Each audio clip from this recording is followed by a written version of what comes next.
action between the top three. Any one of them could win this one. Nice and easy for them all so far. Surely Lopez is going to have a lunge. Gallo goes defensive. Side by side we go for the race victory into the final corner. Gallo wins the Nations Cup Grand Final here in Prague.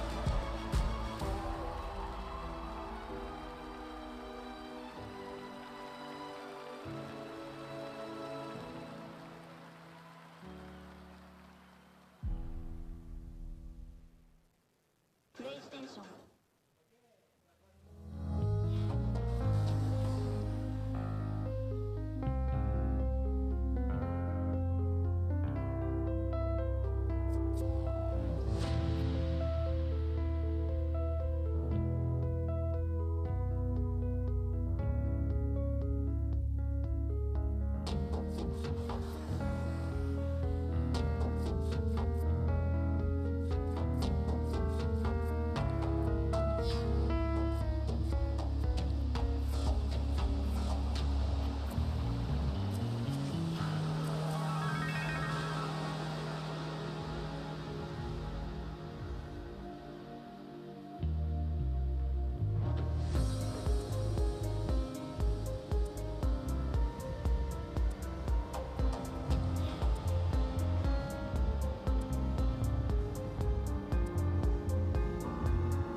here. It's Medina versus Hensei. It's winner takes all stakes. Medina goes to defend the final corner. Medina has done it!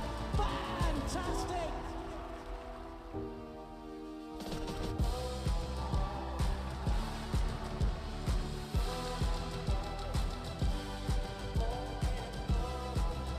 Nose-to-tail action between the top three. Any one of them could win this one. Nice and easy for them all so far. Surely Lopez is going to have a lunge. Gallo goes defensive. Side by side we go for the race victory. Into the final corner. Gallo wins the Nations Cup Grand Final here in Prague.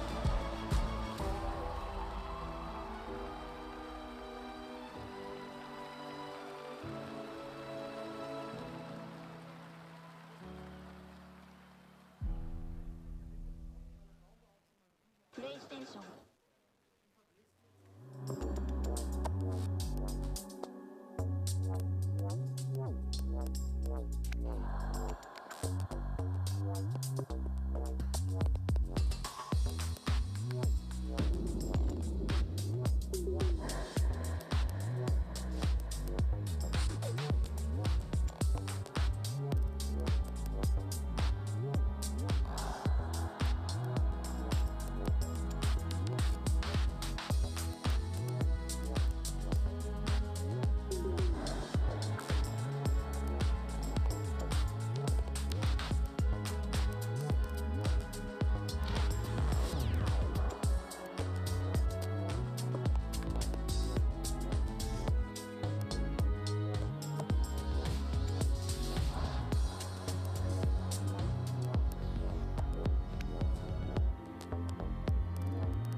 Hello from Tokyo.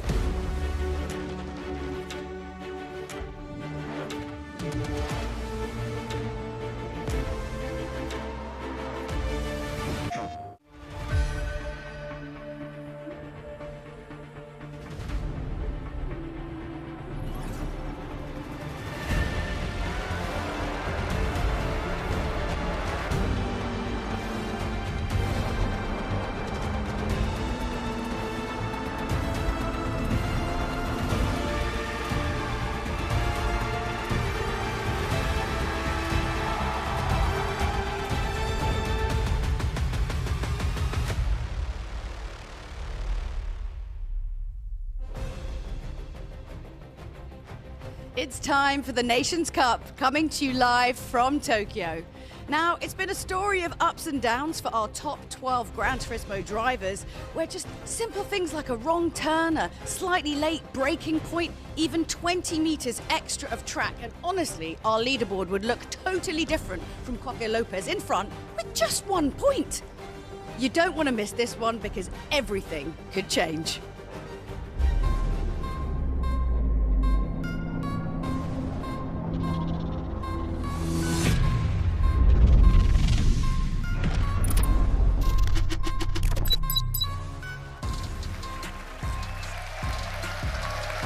Yes, we are coming to you live from the Milano Zan Theatre in Tokyo. This is the Nations Cup! ネーションズカップ東京のミラノ座新宿歌舞伎町からお届けしております Yes. Well, Sasha, Yes. You've seen the Manufacturers Cup. That was fun. That was amazing. Really fun. Yeah, you didn't know, you can't predict until the end of the race. Absolutely cannot. But are you ready for some Nations Cup? Of course. 皆さんネーションズカップの準備はできてますか Yes. They are ready too. We're all ready, so let's get things started and we'll throw it over to Tom and Jimmy. Yeah, thank you very much indeed, Jules. Looking forward to this one, Jimmy. I mean, manufacturers, as Sasha and Jules were just saying, hugely exciting. Couldn't predict it right down to the last few laps of the race. Nations Cup, though, probably going to be much the same. Yeah, Nations Cup, I mean, we've got some pretty special races coming up for you guys. Trust me, they're going to be good. So stick around. Nations Cup, definitely my favourite. So hopefully have some good races here in Tokyo. Absolutely, and if you haven't seen what's happened so far in the Nations Cup, have a look at what we got up to a few weeks ago for round 2 in Prague.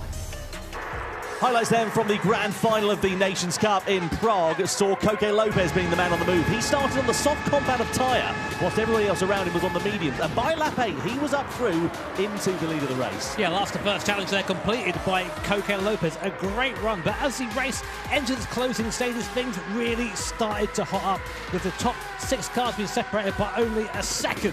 But this was the end of the race, and his attempt on the lead for Jose Serrano. Contact with Kylian Drumont put him off into the gravel. Also sent Kaj de Bruin tearing down the order. It became a three-way fight at the front, though. Drumont, Gallo and López battling hammer and tong. This is going down into the hairpin. Gallo through into the race lead, and López also following suit, coming through into the chicane. Ultimately, it was always going to go down to the final lap, and it was always going to be dramatic in the Nations Cup Grand Final. On to the final lap. This is López going to the outside of Gallo for the race lead, but this is where the race gets undone for López. Wrong place, wrong time. Bit of contact there with Drumont, sends him round the order. Gallo takes the victory. Drumont's in second, and López limping home in third place ahead of Heck and De Bruin. And this is what it meant for the Italian.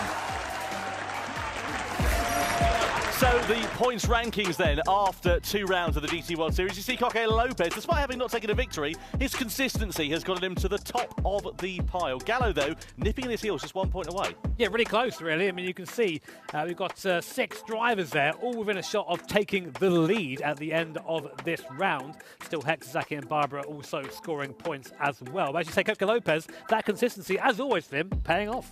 Yeah, looking forward to seeing what López is going to be able to do. Points, of course, awarded from first down to 6th over the course of this race. So opportunity for a few drivers to get themselves off the board. I'm looking at Inestrosa, Carazza. We're not used to seeing them down there. They've got to have a really good round 3 in order to be able to capitalise and get themselves, hopefully, in contention for the World Finals. Yeah, I mean, that's how it is now. I mean, if you're running out of time, only one more round before the World Finals to score points, so it is essential to have a good run here today. Well, let's get ready then, shall we, and meet the 12 drivers who will be on stage for the Nations Cup for round 3 of the GT World Series. Welcoming our first driver, a 2-time event winner. This is a 35-year-old who's aiming for the championship here this year. 過去2回の優勝者、35歳チャンピオンシップを狙っている。 Ladies and gentlemen, give it up for the Brazilian Adriano Carazza. Our next driver finished second in the Nations Cup World Finals in 2022 in Monaco. He needs to get himself off the scoreboard though here this weekend. 2022年モナコでのワールドファイナルで2位に上がりましたネーションズカップ。さあ今回はどうでしょう。 It's Chile's Angel Inestrosa. Next up, his first season in the Gran Turismo World Series, the 18-year-old here will be hoping for a good time this weekend.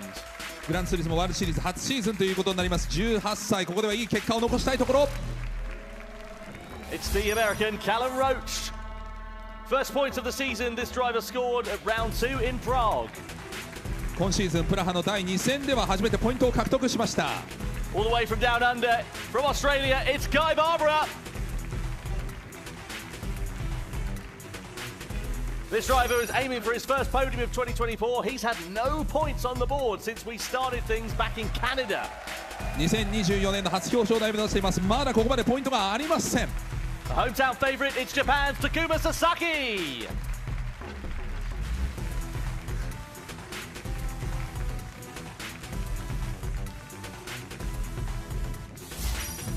Next up, the 24-year-old American driver sits 7th in the standings. He'll be hoping for good fortunes. ここまでランキング7位です。アメリカ人24歳、いい結果を残したいところ。 It's the American Robbie Heck. This driver was 1/3 of the Nations Cup champions of Team Spain last year. 過去3回ですね、去年はスペインに、ネーションズカップの勝利を与えています。 It is of course Jose Serrano. The 19-year-old youngster here will be seeking his first victory. 19歳初勝利をここでは目指しています。 From the Netherlands, it's Kaj de Bruin.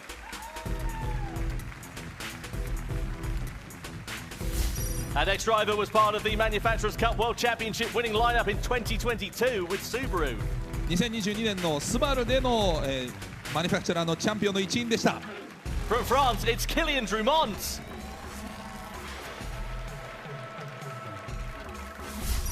Next up, it's a triple world champion from 2020 and a hometown favourite here tonight. 2020年3回の世界チャンピオン、そしてもちろんここはホームです。 From Japan, it's Takuma Miyazono.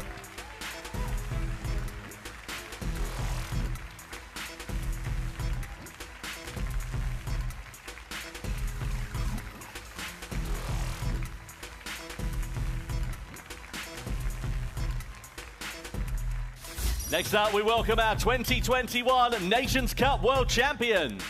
2021年のネーションズカップ世界チャンピオン。 It's Italy's Valerio Gallo.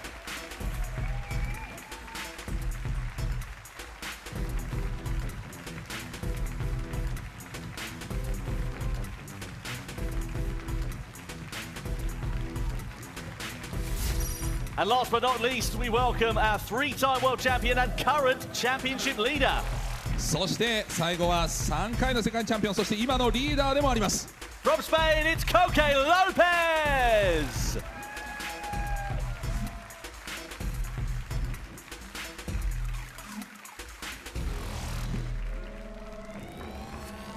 And now, ladies and gentlemen, your respect, please, for the national anthem of our host nation here in Japan. 日本国歌の演奏です。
The national anthem of Japan plays out here in Tokyo, round 3 of the 2024 Gran Turismo World Series for the Nations Cup, just moments away in this beautiful city. What a joy it is to be back here for the first time since 2019. Hugely excited, JB, to get this one underway.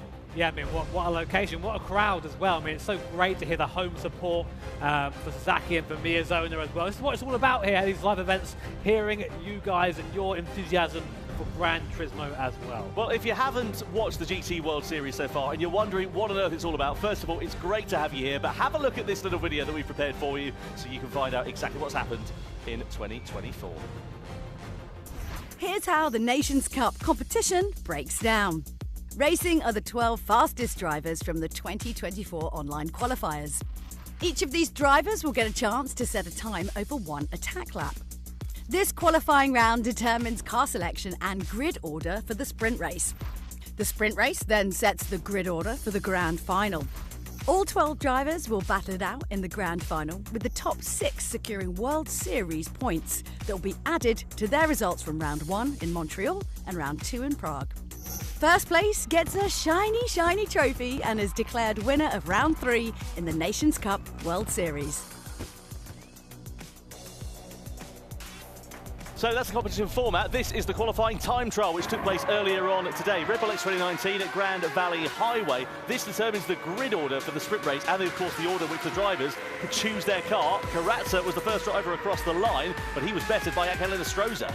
Yeah, time's going to thick and fast. Sasaki as well on a good lap. See through this midsection here, controlling this Red Bull X 2019. So much power, so much torque, and no traction control being used. But managed to go fastest on 25.3, very quick in the early stages of qualifying. Yeah, it was the fellow Japanese driver, Takuma Miyazono, that was the man on the move though. He went to the top of the pile at 1:25.3, and he knew that that was a good lap. He was joined on the front row then by Takuma Sasaki. Our last hope was Coque López, and where would he be able to put himself amongst the rest of the drivers? It was only 6th quickest. Disappointment there for the Spaniard, and a bit of work to do going into this race, but here is how the grid lines up then ahead of the sprint. So Miyazono, Sasaki is your front row, then Inestrosa and Serrano on row 2, Drumont, Lopez row 3, row 4 is De Bruin and Gallo, then it's Barbara, Heck, Roach and Adriano Karatsa. 7/10 of a second separating 12 drivers, JB. Yeah, always close here in these qualifying events in the Gran Turismo World Series, but of course importantly for Miyazono, a great place to be for his championship. He's currently 3rd there. He needs all the points he can get, so having that advantage over Gallo and over Lopez in qualifying, well, it's a good way to start. Certainly is, and the drivers this weekend using a brand new wheel as well. This is the Fanatec DD Extreme. We've got it for the first time at the Gran Turismo World Series, and what a fantastic bit of kit it is. All the feedback has been very positive, if you'll pardon the pun. Don't forget, of course, that you can vote for your Michelin Driver of the Day after the race as well. The winner will be announced during the Extra Lap press conference that we'll be hosting after the event. So very much looking forward to that. So then, let's change our attention over to the first race, the sprint race, because unlike what we saw in qualifying a few minutes ago, Jimmy, where we were in the X2019s at Grand Valley, we're going into road cars at this place, the Tokyo Expressway, but not any road cars. Yeah, I mean, this is literally just across the road, which is quite mad. Like, we can go drive down this. Yeah, Tokyo Expressway, we're using some production cars, but we'll get into those cars in a second because they're very special indeed. 10 laps, so just an old-fashioned sprint race. Very tricky circuit, so you can see, defined by one absolutely massive straight where we're going to see speeds, I'm told, of over 400 kilometres an hour. That's almost as fast as Minty, isn't it? That's almost, well, yeah, Minty of a cliff, maybe. And here's the insight into the cars our competitors are going to be using. Pretty much everything Gran Turismo is known for. Full of JDM goodness, we've got some Lamborghinis in there too, Ferraris, and all of them, I'm told, tuned to over 1,000 horsepower. I know exactly which one you'd be pumping for if you were on the grid, though. This one. Look at that. That's a nice like car, they knew. isn't it? Look at that. Top speed Frederick. Yeah, I mean, my car ain't going to do that, but dashboard's less crap than your one is as well. You've got to calm down. All right? You're getting too confident. But yeah, that's one of our beautiful cars here as well. R32, R34, R33 in there. So just awesome. I mean, for me, this is like a perfect race. I'm going to enjoy this one. Yeah, and tuned, like you said, to the maximum as well, like 1,000 horsepower of a Nissan GTR. It is going to be absolutely killer. That's along the way in a few moments' time. But first of all, let's head down and catch up with Gran Turismo Series producer Kazunori Yamauchi. He's with Sasha and Jules. All right, it's an honor to have Mr. Yamauchi on the stage. Yamauchi-san, 大きな拍手を。Welcome. ありがとうございます。Thank you. Yamauchi-san, it's been 5 years since Gran Turismo has been in Tokyo. Are you excited to be back, to bring Gran Turismo World Series back? 東京に来て、5年ぶりに戻ってきたということになるわけですけど、グランツーリスモ東京に戻ってこれて興奮してますか？僕ら普段こういったねユーザーの皆さんと直接お会いする機会ってないので、こういう機会をねすごく楽しんでます。It's a rare occasion that we meet the users on site, so I'm really having fun meeting the people. We're really happy to be back. We love Tokyo.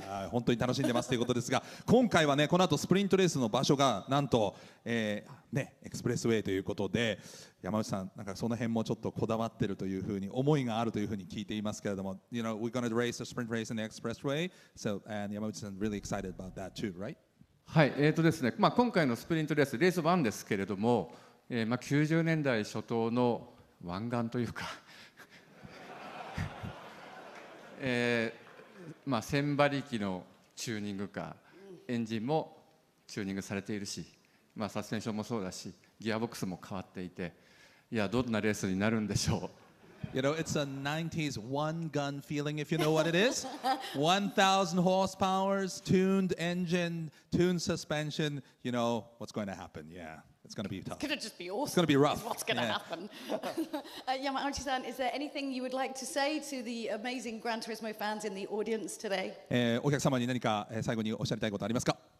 はい、ですね、今日のレース1、レース2どちらもそうなんですけれども、車をアクセルを踏むってことも大事なんですが、ブレーキで止めるってことも大事で、そのあたりの本当に世界のねトップドライバーたちの走りを堪能していただければいいなと思います。With the 1,000 horsepower race, it's really important to accelerate, but it's also really important to brake. So look at the high skills of the top drivers of the world. Thank you. And I think, should we get it started? What do you think, Sasha? Yeah, I think. Are you ready, 皆さん？それではスプリントレースの準備はできてますか？ Right. Everybody's ready. So let's start the sprint race. Sure. Yeah, let's do it. It's over to Tom and Jimmy.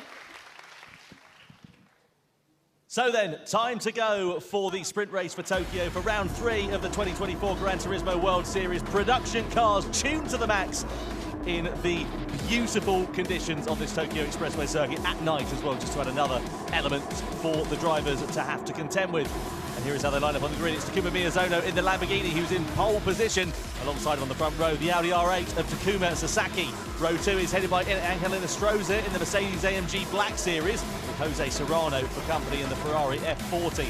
Next up, it's Kylian Drumont in the Pagani Huayra. And then you've got Coque López in the Nissan Skyline GTR R34. Then the R32 Nismo Skyline of Kaj de Bruin is in 7th with Valerio Gallo. He'll be happy with that. He loves a Honda. He's in the NSX in 8th position. Then it's Guy Barbara in the Nissan GTR R35. And then Toyota Supra is driven by Robbie Heck. Callum Roach, I should say, beg your pardon, is in the Mazda RX-7. And Adriano Carrazza in the Nismo 400R lines up at the back of the field. No need to worry about tyres during this race, by the way. It's a flat-out sprint from start to finish. It is going to be action-packed. Yeah, I mean, it's just a straight fight, this. And as you saw from our little graphic earlier on, these cars are tuned to way over 1,000 horsepower. And you add the slipstream into that, and you have the speeds entering T1 over 400 kilometers an hour or 250 mile an hour if you're that way inclined. So it's going to be, I think, chaotic down a T1 the first time through. If you get through there in one piece, I think you're in good stead for the race. That's definitely going to be a challenge. Certainly is, and the drivers, as we said, are going to have to be contending with nighttime conditions, and we saw them practicing earlier on. They were oversteering, understeering, sliding about all over the place. It was quite dramatic, really. Yeah, it was very much so, but a lot of fun to watch. And of course, bear in mind, in this case, it's a ton of fun to see these cars being represented. So the drivers getting ready to start.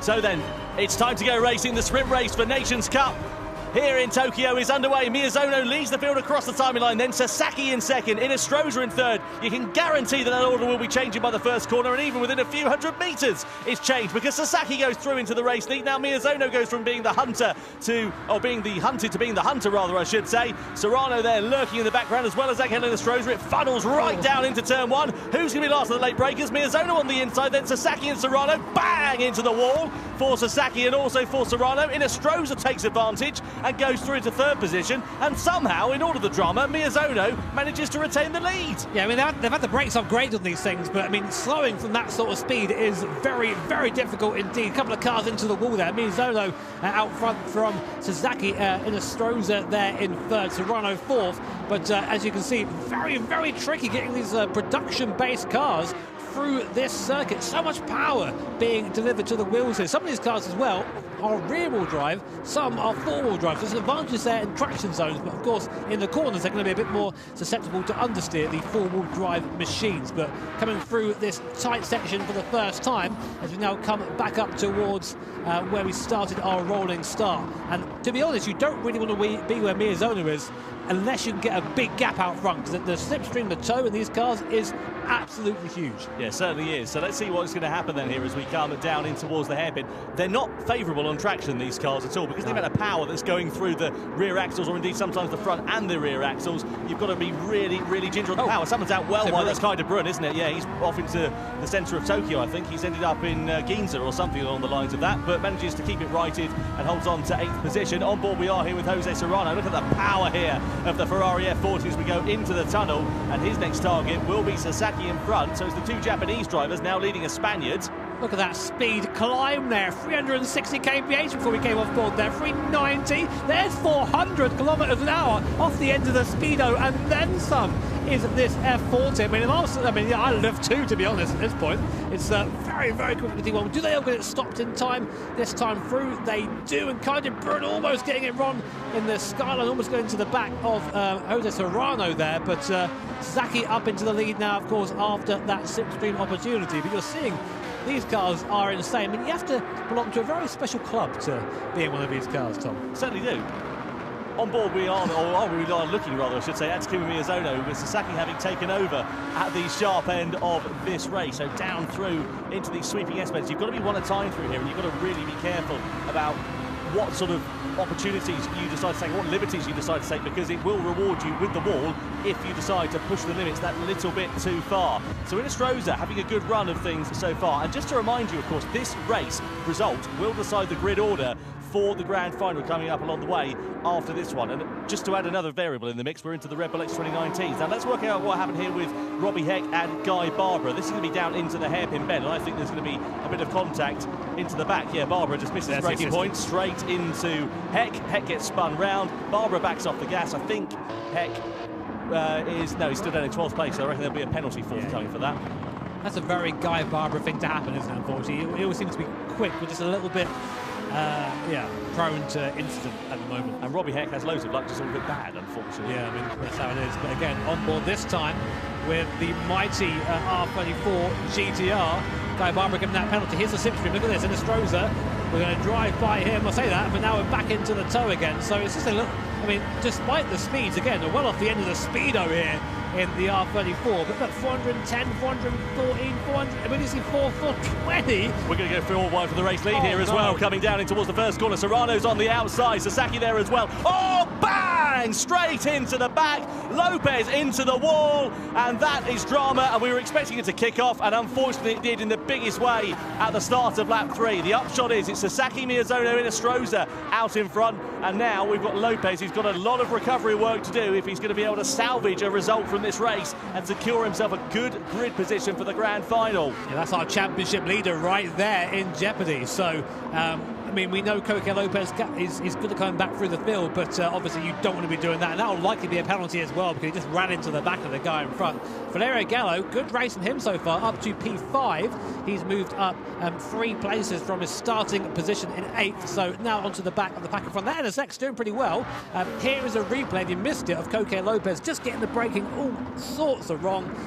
He actually helps to run him out a bit there, I think. I think he knew that he'd outbraked himself, didn't he? And he just decided to go straight to the wall. Look at that. Facial reaction says it all, doesn't it?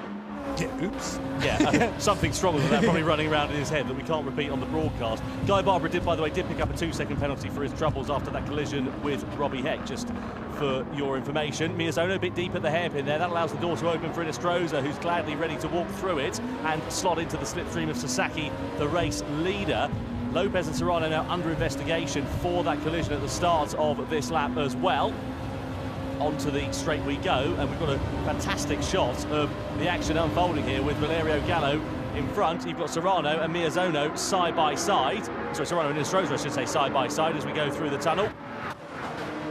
Inestrosa just able to hold firm ahead of Jose Serrano for now as well. Keep an eye out for Kaj de Bruin. He's having something of a quiet race. And look at the closing speed in the slipstream there for Miyazono. Sasaki early on the brakes. He knows that you don't want to make the same mistakes that Lopez did. Hello, enter stage left. That's Angel Inestrosa trying to go the long way around the outside, but you have to wake up pretty early to try and fall off Takuma Sasaki. He probably knows these roads a little bit better than Angel Inestrosa. Isn't that insane that you can be going 380 kph and the guy drives by you with that speed differential?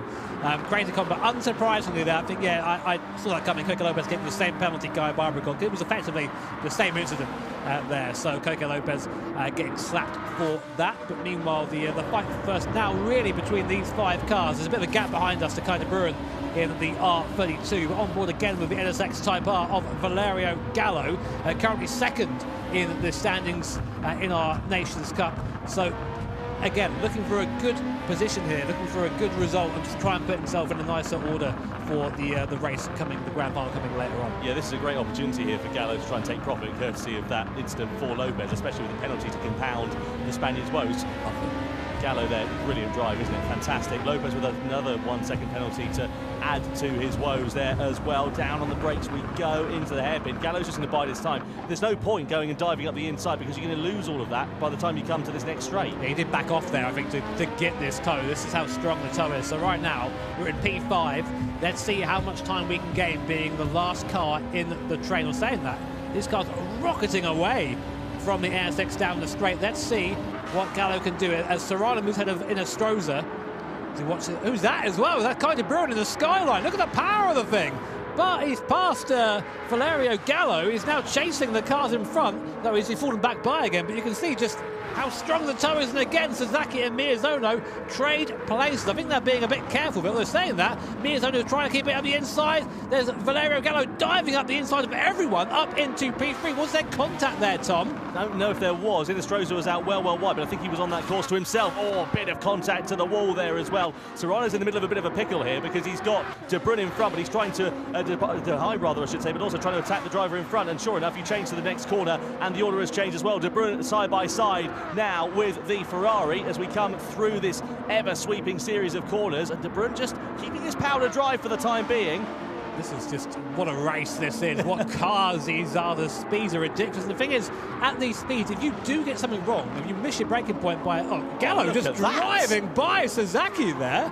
He didn't need inviting twice for that, did he? So Gallo now up into second place. It's been a great drive from the Italian so far. Of course, his cars are very different from the X2090s, but we see this with Valerio. He really likes this production-style car. A bit soft, a bit more roll to it. He just loves this sort of car and really is just doing so well today. I'm loving these production cars as well because we get to see the beautiful interiors that the team at Polyphony have modelled as well. I was actually watching on board with Valerio Gallo a few minutes ago, looking at the clock, and I noticed that the clock does actually work in real time as well. Just that little attention to detail that you just don't see anywhere else. Meanwhile, Sasaki is keeping an eye on his clock because he knows that the time will be running out as we head to the halfway stage, as he now gets past the Honda NSX of Valerio Gallo and back through into second position. Look at this, 3 abreast as we come through the tunnel. Oh, contact there with De Bruin and Inestrosa. You've got to be so careful of that because these cars, when they're on the edge of adhesion like they are, you can flick them round with your little finger and it doesn't take a lot of contact at all to ruin your race. De Bruin keeping a watching brief. We now ride on board with him. This is a familiar sight for you if your name is Jimmy Broadbent, because that's a similar interior for your car. Look at that, Sasaki on the inside and Gallo as well. It's going to get messy, this one, isn't it, in the closing stages? You can just sense it's going to really bubble up. And look at that, De Bruin with a lunge to the inside of Serrano as well. I don't think he'll make that stick, but somehow he's got traction on the inside here against the Spaniard, and if he can hold it around the outside, no, Serrano has got track position. You can see in the traction zone, but this thing's four-wheel drive compared to the rear-wheel drive cars in front. It's able to get that power down a bit quicker, but then through these this midsection just doesn't quite have the same cornering ability. So it's really interesting to see the strengths and weaknesses of the cars around this Tokyo Expressway circuit. And you see the gap really opening up there to the cars in front. But behind us is a 3.5 second gap. So the top 6 sort of are comfy right now. And a reminder that it is the top 6 that will be scoring points in the grand final a bit later on. So good practice for Kaj de Bruin. But now closing back up to this leading pack. So there's a little bit of cat and mouse here, isn't there, because of this slipstream coming in. So it's just trying to position yourself in the best place going on to that massive front straight. Yeah, there is a fair bit of yin and yang going on in this race. Lopez, by the way, down in 10th position. His race not going well at all, and that's going to give him a big uphill task for the grand final when the X2019 is a little bit later on. But if anyone can turn it round, Coque López can. If you remember, he started last on the grid in the grand final in Prague, managed to get his way up to a podium finish, could have possibly fought for victory. On board we are then here with Kaj de Bruin. He's got Angel Inestrosa directly in front in the Mercedes AMG Black Series. Then it's Valerio Gallo up the road, and he's going to breeze on by the Mercedes, or is he? Because pulling out the slipstream there is Inestrosa on Valerio Gallo, and de Bruin there, though he's got a fair bit of straight line speed, and that's where the strength of this Nissan GTR seems to be at the moment. He's just not able to use it for the time being. It's going to be a lunge to the inside. We're side by side there for third. Inestrosa looking for the long way around the outside on Valerio Gallo. That'll be a brave move if he can pull it off. Indeed he can't. The door's open for Kaj de Bruin, who gladly tries to walk through it. There's a bit of hip and shoulder going through into turn 2, and de Bruin does manage to get the better of Inestrosa and goes up into fourth. The braking zones are just so long here. Such good opportunities for these big moves if you're comfortable in taking that risk. We've seen what happens if you're just a little bit too late on the brakes here. That barrier is just waiting to greet you on the outside of the corner. And again, you're seeing this skyline just a bit weak in this part of the circuit. It can't keep up the rest. Tell you what it has done, though, it's just allowed the top three to have a little bit of breathing space. Only 7/10 of a second or so, but whilst they've been squabbling amongst one another behind, it's just broken the pack up ever so slightly. And likewise, Miyazono, he's begun to pull the pin now. He's got 8/10 of a second. That's the biggest gap we've seen all race long for the lead. Tell you what, that NSX very, very strong in that midsection there. Looking to that, Gallo is just desperate to get by Sasaki. I think he's being held up a little bit now. But as you're saying, this Sasaki being a bit slower is giving Miyazono that gap, and we're getting to the point now where the draft isn't going to quite be as strong.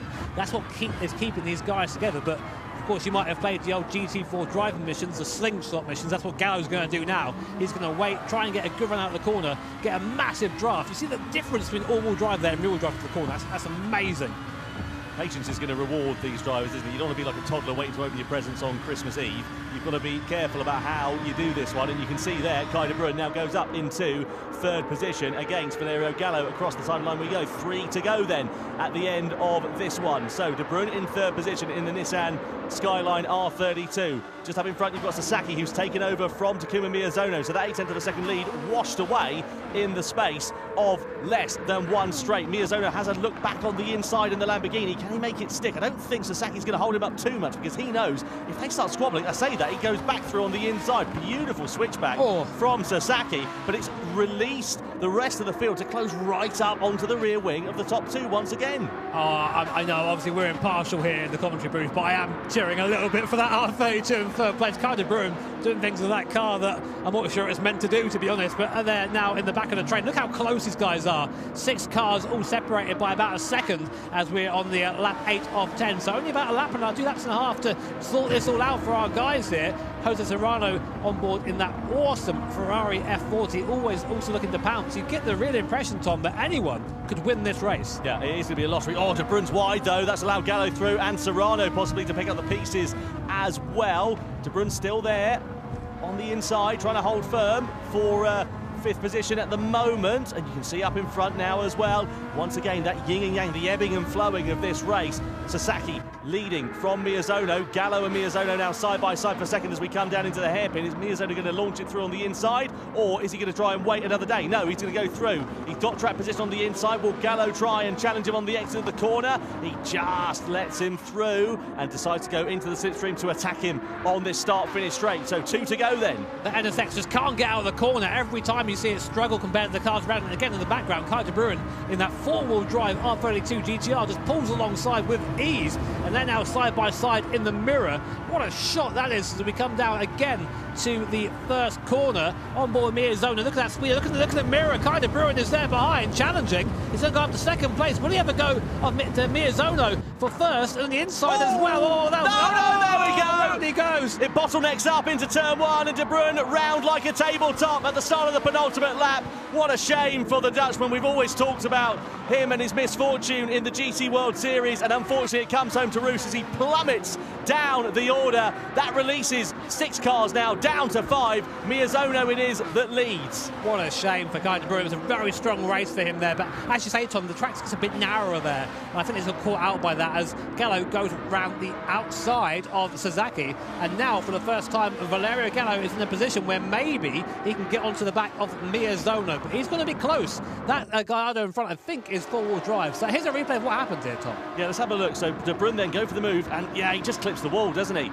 there wasn't any contact seemingly with Miyazono. Clips the wall as it bottlenecks up. That sends him round. I talked about the cars being so easy to turn around when you're at that limit, and you can see it there spinning round right to the back of the field. It's now an uphill challenge for De Bruin, unfortunately, for the grand final. He'll be starting plumb last. Yeah, he just came round on him. He just turned across the nose of Miyazono, and that was the end. So, real shame for Kaj de Bruin, but just over 1 lap to go here, the sprint race here at Tokyo Expressway. Takuma Miyazono leads at the last corner, Gallo second, Sasaki third, and now it's going to be the biggest slipstream race of your life. They're all going to want to lead into T1, and Miyazono's in the worst place. Well, keep an eye out as well for the slipstream here, because we're just about to come across to the timing line and see how far Valerio Gallo is. So look, if there's the start-finish line, what's that going to look like in a lap time? You need to be closer than that in order to challenge for the victory if you're going to go for a slipstream move. Gallo then now does go for the move against Takuma Miyazono, and hello, here comes Jose Serrano. There's more contact there. Miyazono gets biffed into the wall, but he's got the advantage of the slipstream, and is Serrano going to be in a bit of lumber here? No, he's still there, ready to try and take advantage. Down to the first corner, Miyazono with a lunge on the inside, leans on Valerio Gallo. Gallo's going to get shuffled to the outside. Miyazono is going to have a sniff through into turn 2, but can't do anything, and now it's Gallo that leads, but he's slightly in the wall. Sasaki's ready there to take the advantage of it as well, and likewise Serrano, and also Angel Nestroza. This is going to get messy. So Gallo is out front, but he needs a gap. That car is not good off the last corner. Any of the cars behind him will outdrag him down to the first corner. So at the moment, Gallo's got to drive for his life in this middle sector. Miyazono is still there. We have our second and third place in the championship separated by only 0.3 of a second coming into the last section. Now he's putting a bit of a gap, Tom, but is that going to be enough going on to the final straight? Time is going to tell here. Gallo's pulled an advantage, but like you say, is it going to be enough for him to have that in his pocket? There are the steely eyes of determination for the Italian. The winner, of course, of the grand final from Prague last time out. Second he sits in the standings. His nearest rival to that is Coque López. He's 11th, and that's where it looks like he'll be starting the grand final from. So this will be a great opportunity here for Valerio Gallo. Down into the hairpin, Miyazono late on the brakes. He's deep. Could that cost him a possibility of second place even here as we come on to the start-finish straight then for the final time? It's Gallo, Miyazono, Sasaki and Serrano. Miyazono's close. He's in the slipstream. We're going to go through into the tunnel and we're going to come to the timing line. Is Gallo going to be a sitting duck, or is Miyazono going to pounce? It's a drag to the line in the sprint race here in the Nations Cup. Is it Miyazono or Gallo? 3,000ths of a second in it, and Miyazono wins on the streets of Tokyo. Gallo finishes second, Sasaki in third. What a finish! Absolutely fantastic. You could just see Valerio looking out the side of his car, but no, and Miyazono came through like a freight train. Good to see him getting up and applauding that. Sometimes you don't mind a race like that when you're a driver. If you come away feeling like you've had a good race, then it's not such a bad feeling, but that means that he'll be starting second in the grand final, and Takuma Miyazono will be pole position. What a race there.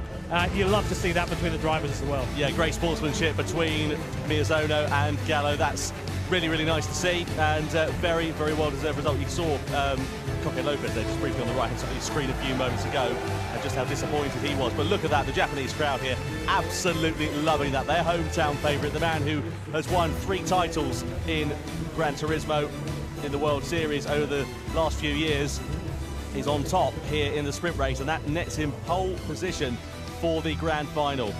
Well, let's have a look then, shall we, at some highlights from that sprint race. It was always going to be a fast and frenetic affair. It saw Takuma Sasaki starting on pole position from Miyazono, and then we saw Serrano going through, or trying to, at least on the outside. A couple of drivers ended up in the wall. No one made that first corner, did they, Tom? It was a bit rough and ready through there. But Miyazono did lead the race from the start. Here was an on-board from Coque López. This took our championship leader out of contention very early, just getting his braking zone wrong. Got a penalty for that and for an incident at the start of the race there. You can see it unfold, and the reaction there from Coque López. Yeah, disappointing there for López. Meanwhile, at the front, Sasaki grenades the lead over to Takuma Miyazono. So Nestroza running a little bit wide as Gallo kept himself firmly in contention. And Kaj de Bruin was a late race charger as well, as Sasaki got the better of Miyazono for the race lead at the start of lap 8. And you wondered whether de Bruin would be able to join in on the action and whether he would be in the fight for victory. Unfortunately for the Dutchman, it would not prove to be, as we see Gallo here getting the better. This was de Bruin's undoing. Flicks the wall over the nose of Takuma Miyazono, and out of contention for the victory, and also putting him at a disadvantage for the grand final as well. A real shame for that, but here was the defining moment of the race. Miyazono and Gallo. Gallo managing to get by at T1 and just about blocking Miyazono behind him. We thought maybe that would be enough for Gallo to get to the line first, come onto the back straight here, but it wasn't. And at the final second, by 0.003 of a second, Miyazono passes at the line, takes the win, and has pole position for the grand final. Well, let's catch up with Takuma Miyazono. He's down on the floor talking to Sasha and Jules.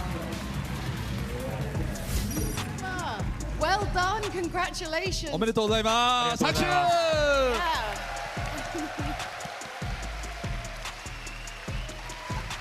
Now, as an audience, that was so fun to see Tokyo Expressway with all of those cars. Was it fun? Is fun the right word for you? 見ててすごく面白かったんですけれども、やってて楽しかったですか？疲れました。It's so exhausting. It looked very exhausting. Is there any moment that you thought you will not win the race? 勝てないと思った瞬間ってレースの中でありましたか？いや、ずっといいポジション入れたんで、最後ちょっとバレリオ前出られた時はちょっとその焦りはしたんですけど、最終コーナーがヘアピンで、僕のガイルドが4輪駆動でトラクションかかるので、ちょっとこうあえて間を空けて、直線入ればギリギリ抜き切れるかなと思って、最後まで冷静に入れたのが勝因なのかなというふうに思います。Well, actually not. Well, when Valeria went in front of me at the last corner, I thought, because my car is four-wheel drive, and I just keep a little bit of distance and go straight after the hairpin, and I still thought I can catch up, so there were no worries actually. Everyone was standing up. It was very exciting. 皆さん立ち上がってましたね。皆さん楽しかったですか？どうですか？おめでとうございます。Congratulations! Yes, let's throw it back to Tom and Jimmy. That was sweaty. Yeah, cheers Jules, cheers Sasha. Great to hear there from Takuma Miyazono, absolutely delighted, and the crowd loving that one as well. Confirmation of the result sees Takuma Miyazono taking victory by 0.003 of a second. That is going to be one of, if not the closest finish we've seen in GT history. Yeah, amazing to see that, and I think I lost a part of my voice there when that happened. But Suzuki third, Serrano fourth, Inestrosa fifth, and Callum Roach, good result for him in P6. Of course, and the big casualty, Coque López, unfortunately having an incident in the race. But of course, here's a reminder of our Nations Cup format. 12 drivers throughout the entire season. Round 1, round 2, round 3, where we are now collecting points for that world final at Amsterdam. We will decide our Nations Cup champion for 2024. Absolutely, and we've also got some campaigns going on within Gran Turismo 7 at the moment as well. Your chance to win some fantastic prizes. And let's be honest, who doesn't love a bit of free stuff? Have a look at this and see what it's all about. Don't forget that you can get involved with the World Series inside Gran Turismo 7 with the bonus campaign. Just click on the Winners Campaign banner on the GT7 World Map, and that's going to give you the chance to win 1 million credits for each of the Nations Cup and the Manufacturers Cup too.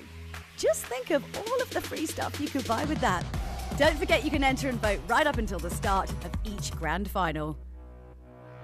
Watch the World Series broadcast through your GT7 game, and you'll unlock some special in-game rewards through the Viewers Campaign. Watch the Nations Cup in-game and you'll receive the iconic 2008 Zanavi Nismo GTR GT500. If you want to see how you compare to our superstar competitors, head over to a new time trial in Gran Turismo 7, which mirrors the Nations Cup Grand Final here in Tokyo. The competition duration and car category is on screen now and will take place at Grand Valley Highway 1. Even more Gran Turismo World Series themed race events will be available in daily races of sport mode. Similar to the Manufacturers Cup here in Tokyo, featuring GR3 cars racing on Mount Panorama. Tune in and claim your rewards. Well, there we are. Don't say we don't give you anything, because we've got some good stuff going on there, I reckon. Yeah, and some credits too. Absolutely. Right, Grand Valley Highway is the circuit that we're going to be competing on then for the grand final of the Nations Cup. Looking forward to this one because it's a bit of a classic, and we're in the Red Bull X 2019. There's 3 different tyre compounds, 27 laps. Of course, the grid order decided by that strip race that we had a few moments ago. And look at that, a snake of corners there, 19 turns in total. A couple of good lunging zones, TM, as we've dubbed them now. T2's their amazing place to overtake, as is the hairpin down at T6. And of course, these things have quite a decent slipstream as well. So if you get close enough on the straight, there is a possibility to do that. But of course, these Red Bull X 2019 cars, very much a downforce car. So if you follow too closely, especially through that midsection, you can find yourself burning those tyres nice and quickly. And that, of course, is part of a strategy for these guys. Racing hard, medium and soft tyres being used, all have to be used at least once. Drivers to watch then. This is my pick, Coque López, only because he's got a mission on his hands. And if you look back to Prague a few weeks ago, he managed to go from last almost up to first, finishing in third place. He loves the next 2019.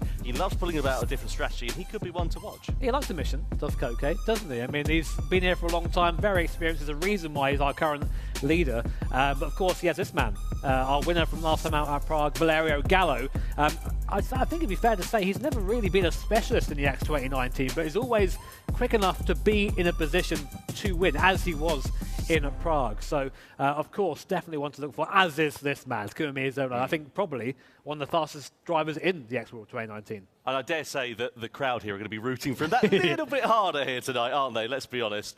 I think he's in with a good shout of it. And, of course, they're in the Red Bull X 2019, Jimmy. We love that car. We've seen it in every single Nations Cup event up until now. 816 horsepower, 650 kilos. It's an absolute weapon. Yeah, I mean, comfortably one of the fastest cars in Gran Turismo 7. And always brings out the best in our competitors. You need lightning reaction times to get the most out of this thing. Something I found out, unfortunately, when I tried driving it myself back in Prague. That's why you're standing here talking. That's why I'm standing here. So look, tyre strategies then. What do we reckon to this? Softs, mediums, hards, difference in pace there. Is it going to work out like that, do you reckon? I'm not sure. I mean, we like to see people try a free stop quite often for a double soft stint, because it really does make a difference in this car having a good tyre underneath you. But you can see there, it's quite a decent pit loss here, 25 seconds plus 3 litres per second of refueling. Now the drivers are going to need to put some fuel in at the point of this race. You can't just go from the start to the end on one tank, so that will come into strategy too. Our predictions, winning predictions so far, just like in the Manufacturers' Cup, very much Takuma Miyazono being the favourite. Absolutely. Don't forget, this is your last chance to get involved in the Predict the Winners campaign before this race gets underway. So if you aren't doing it, go and do it now. And as I said, you could be in with a chance of winning some cool stuff as well. So Miyazono, the hot favourite amongst our audience here, and get yourself involved in the conversation. Anyway, we are about ready to get the grand final underway in a few moments' time. But before that, let's head down to Jules and Sasha. Oh, Sasha, it's almost time for the grand final. I already lost a couple of pounds watching this race. I'm very sweaty. Me too. How about the crowds? さあ皆さんはどうなんでしょう。盛り上がってるのかちょっと聞いてみましょうか。ここまで楽しんでますか？最高です。最高です。Excellent. Okay, are you ready? It is now time for the Nations Cup Grand Final. Are you ready, Tokyo? Let's hear it. Okay, Tokyo is ready. We're ready. Are you ready? I'm ready. Let's go. Do it.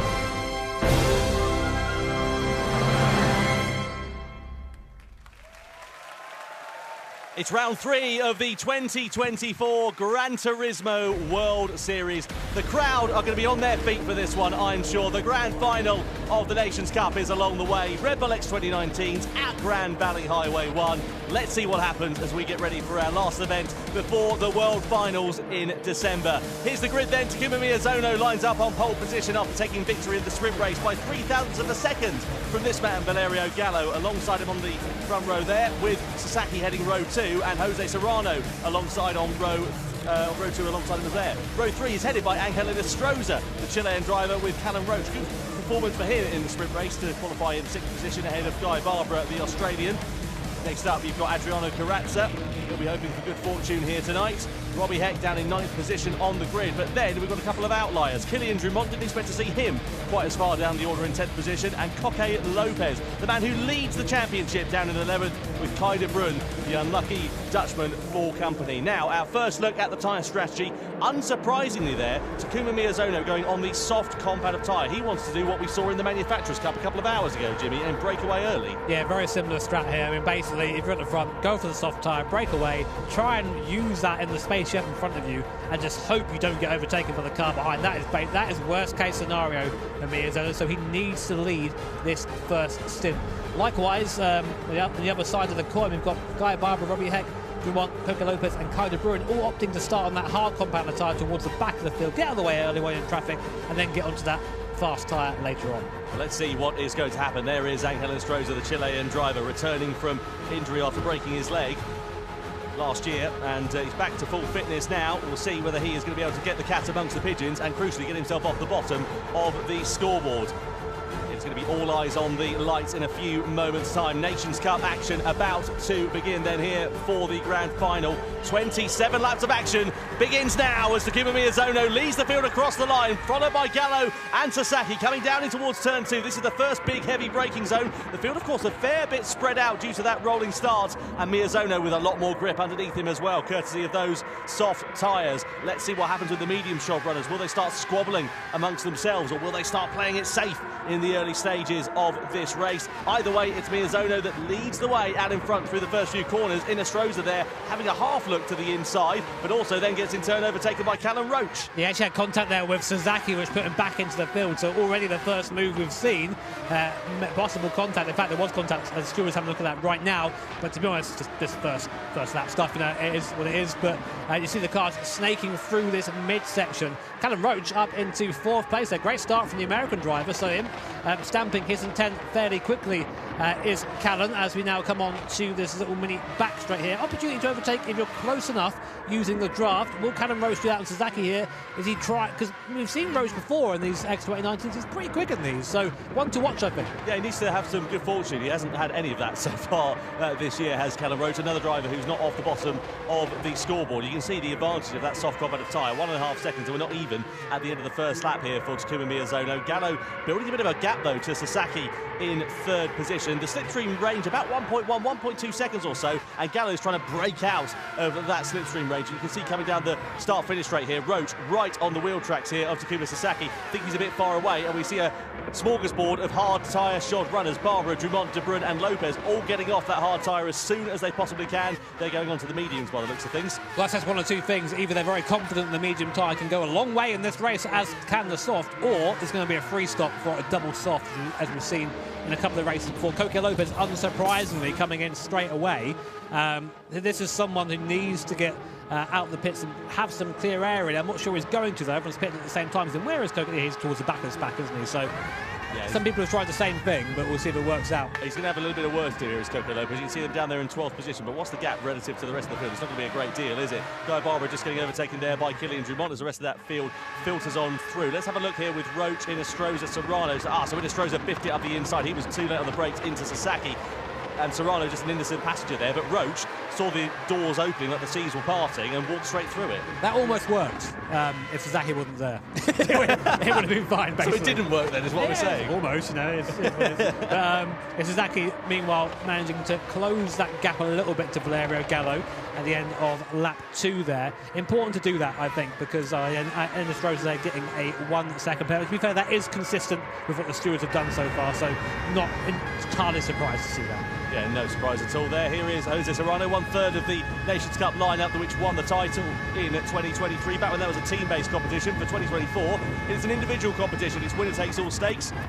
And we look forward to seeing what is going to happen in the World Finals. Takuma Sasaki still with Callum Roach right on his rear wing as he tries to find his way past. At the moment, they're all being relatively well-behaved as it stands for now. You can see a fair big gap there back to Drumont. Of course, they've all made their pit stops, as we know, but 25 seconds or so. So Drumont with a nice bit of clear air in front of him, but he's not got too much of a time to sit there and think about it, because he's got Barbara, De Bruin very close behind. Lopez, in turn, is about 3 or so seconds off the back of that field at the moment, so he can run relatively comfortably for the time being, but if he does pick up the pace, he'll begin to get into the dirty air, which, as we know, is quite prominent on these heavy downforce cars.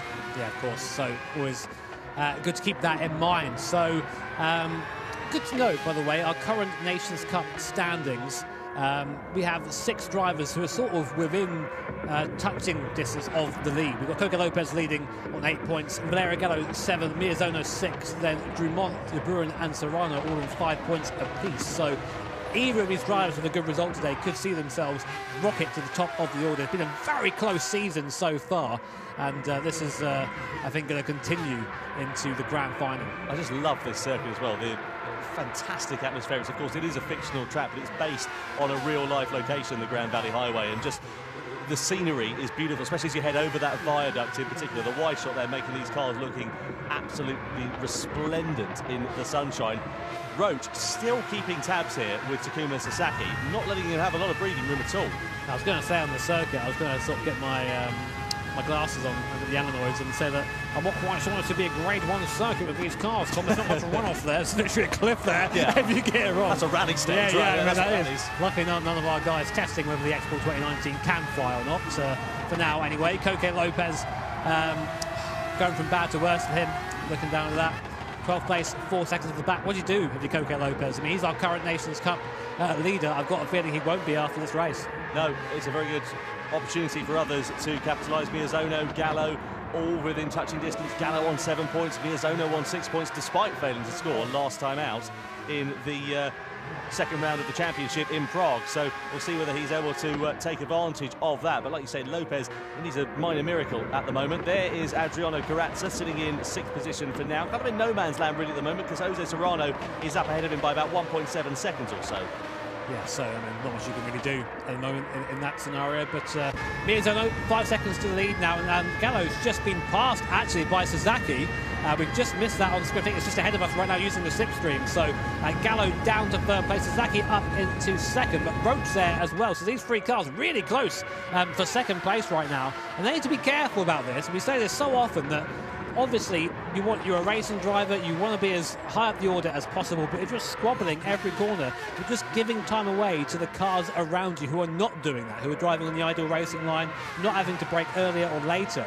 So you have to really make sure the move is worth making before you make it. Yeah, Miyazono putting an absolute cracker of a strategy at the moment so far. You can see there 5 seconds he's got in 5 laps or so, so he's putting a good chunk of time compared to the rest of the field. The question is, how much is he putting into his tyres? How long are they going to last? Of course, the mediums will be longer. They're a harder compound, relatively speaking. But of course, the converse with that is that they are slower over the course of 1 lap. So we'll see how that's going to pan out for Miyazono and when those tyres will start to degrade to the point where they don't have any performance advantage over the medium shod runners. Just to give you an idea of how much quicker Miyazono was, last time around a 1:27.159, Sasaki a 1:27.748, so about 0.6 of a second or so to the good of his compatriot. Let's have a look here at Sasaki versus Gallo then. So this is through the right-hander on towards the start-finish straight, a big snap of oversteer there for Gallo. Did well to gather that. That could have very easily been similar to what we've seen with Kylian Drumont all the way back in Montreal, where he spun it just coming out the corner. These cars, a lot of horsepower, over 800 brake horsepower on these cars, and these guys don't like running the TC, so imagine trying to control that every lap with tyres that are getting steadily worse, and you can see Gallo's problem. And to add to that, Callum Roach is now part of Gallo's problem. It's become down to T1. That little kink there, I think, saves a lot of people into the first corner, because no doubt about it turns it into a bit of a one-line corner. That so this corner coming down here, T6 ahead, but though isn't a one-line corner. Let's see if Callum Roach in front can do anything. We're on board with Jose Serrano. Good viewing seats here for Jose Serrano, but it's going to be a bit higher right now. Although to his credit, seems to have the best tyre condition of all the drivers around him on our information we have here. So just whispering to those medium tyres at the moment. I'm loving this gyro-style cam that we're using here in the GT World Series. We're using it for a good number of years. Have you noticed Formula 1 have started using it? Miyazono penalty. Yeah, so that's happened there. Must have been track limits somewhere. 1 second penalty, so he must have just taken a little bit too much out of one of the corners. Very easy to do that around here. Track limits very strict in these GT World Series events, because trust me, if there's an advantage to be had, well, these drivers will find it. And the stewards right on that. That 1 second penalty, it's not really a 1 second penalty though, is it, Tom? No, because it's about 1.5 seconds. You lose all the time, and the speed as a result of taking that penalty, because of course your car slows down to a set speed. So Miyazono, it's not put him on the back foot as such, he's still got a healthy margin, he'll still manage to retain the lead, but all of the advantage that he's built up, 5.5 seconds or so there and thereabouts, he's just being washed away. Now let's have a look and see what happened here. So this will be one example of extending the track limits. Oh, he just hit the wall on the outside there. And that will just, again, that'll be one example, because it's all awarded in the game. It's not done by the stewards, this one. So essentially they'll be accruing all these incidents over the course of it. So that's just, let's say, one example of it. So strict, isn't it? I mean, these guys are the best in the world, so you expect that from them, but it can be very easy to make that mistake, and definitely punish here for Miyazono. And you can see there how we work our penalty system there. You cross the penalty line, the car has to slow down for a second, then you get back on the gas again. So that time slowing down, that time speeding up, all takes away from the cars around you. Still on board here with Jose Serrano, still in the same place as he was last lap. But again, just looking after those tyres, I think this is a sensible thing to do in this position. If the cars in front of you aren't that slow, moving at a good pace, just keep the tyres alive, stay within touching distance, maybe also save a bit of fuel. That's going to be a big part of this race here. There's going to be 35 litres or so of extra fuel needed for these guys over the course of the race distance. And it's 3 seconds, 3 litres per second, isn't it? Sorry, yes, I did get it right in the end. Yeah. It's going to take about 20 seconds or so to fill the car up, isn't it, there and thereabouts, or possibly even a little bit more. So if you can save 3 litres, you get yourself a 3 seconds. Absolutely, yeah. Which is night and day in a race. Yeah, just something that Miyazono just lost. Yeah, exactly. So Miyazono is the still leads, but look at those rear tyres. They're now coming towards the end of their useful life, and indeed he comes into the pit lane then at the end of lap 7. So we're going to have a new leader. It'll be Takuma Sasaki, followed by Valerio Gallo. The question is, where does Miyazono emerge in relation to the rest of the field? Is he going to be right down plumb last, or he's not going to be plumb last, is he? He's going to come out ahead of Drumont here. He'll slot back in theory into a nice little gap there, Takuma Miyazono. He's onto the medium tyre, so he's not going to be a sitting duck compared to the medium shod runners behind him as well. So this will work out quite nicely for him, and he can just go and run his own race and just set the pace as he needs to. He exits out of the pit lane then at the start of lap 8 onto the medium tyres here for the former race leader.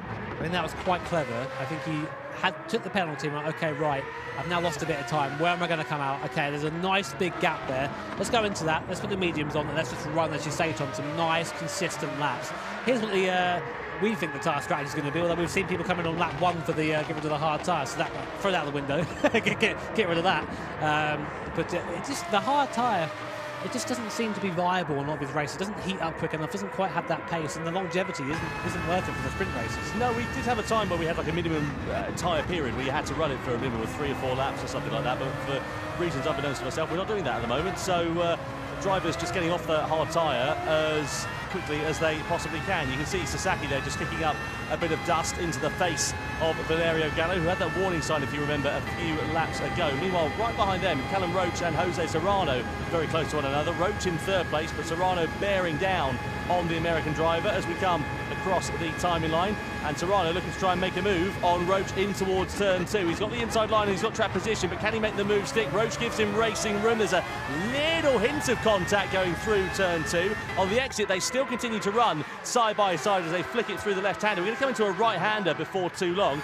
Roach it is that's still in front, and Serrano I don't think is going to be there unless he's going to have a lunge to the inside, but it's still fairly early in this race to be making moves as rash as that. Yeah, we're seeing that trouble with that first corner. You just can't quite get there alongside.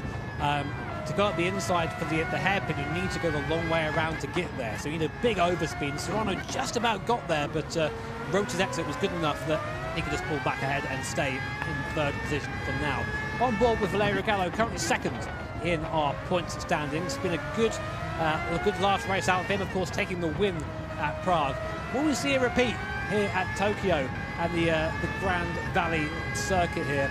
I don't know. I mean, he's done well so far. He's had that one moment, but again, it's doing what he sort of needs to do, just sort of staying where he needs to be, maybe saving a little bit of fuel.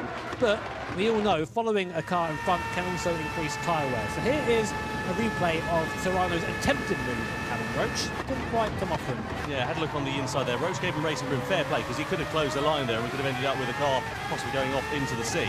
But Roach just holding firm on the outside, knowing that the track and the traction would come to him a little bit later on around that corner, and so he holds on to 3rd place. Carranza's picked up a penalty as well, so presumably that must also be for track limits, because we haven't seen stewards investigating anything at the moment. Meanwhile, Serrano there still sitting in 4th position. Carrazza 1.8 seconds back of that, soon to become a little bit further back than that, which might see Nostroza able to take profit and move himself up into 5th. I get the impression that both Roach and Gallo are getting just a little bit impatient. I don't like that stat. Not a fan of that stat. Is that because your parents are It's because I'm very close to that myself, and they've got blowing this stat up. Oh, whatever. Anyway. How's your back today? Is it all right? I don't want to talk about it. Did you squeak when you woke up? Did you have to like stick some WD-40 on it or something? That happens as you get older, right? So I've heard. Anyway, leave me alone. Valerio Gallo it is at least. Look at the fuel consumption, by the way. We were mentioning about that a little bit earlier on. Miyazono, who led this race quite comfortably by a margin of about 4 seconds or so when he came in for his pit stop, he's only used a litre of fuel more than Takuma Sasaki, so it's working out quite nicely for him here so far. Callum Roach, though, who we said has been quite quick, is really using quite a lot of fuel at the moment, so he needs to bring that down. Yeah, as we said earlier on, we reckon it's about 35 litres extra you're going to need to box for to complete this race distance. Look at the mirrors, you can see just behind there, Valerio Gallo, Callum Roach there, large in the mirrors once again. Will he go for a move? He's going to stay there for now. I think he knows he's got to save that fuel. Big lift there from Callum Roach just to make sure that he can match these guys on fuel. 13 seconds it will take for that extra 35 litres to go into the tank. Just a bit of quick... I know, I tell you what, it's like I listened to the briefings that we had before the start of this one.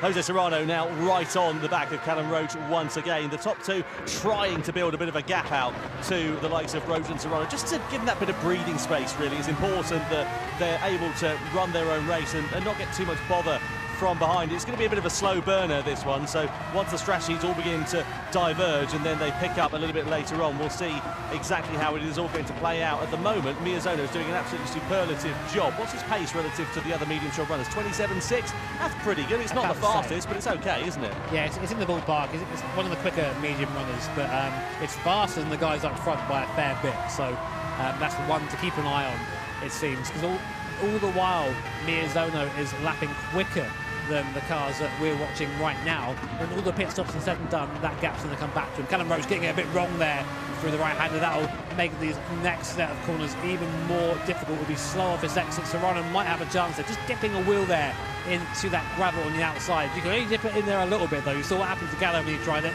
Almost lost the car. Through the tunnel then, and then back out into the sunshine as we go on to lap 12 of 27. Serrano here in the tow of Callum Roach. Will he lift? Let's have a look. No, he's going for it. He thinks he's a bit quicker than the cars in front. He's going to try and go for the move now. Yeah, forced this time. Late on the brakes. Comes back across the front of Callum Roach. Forced him to slow down.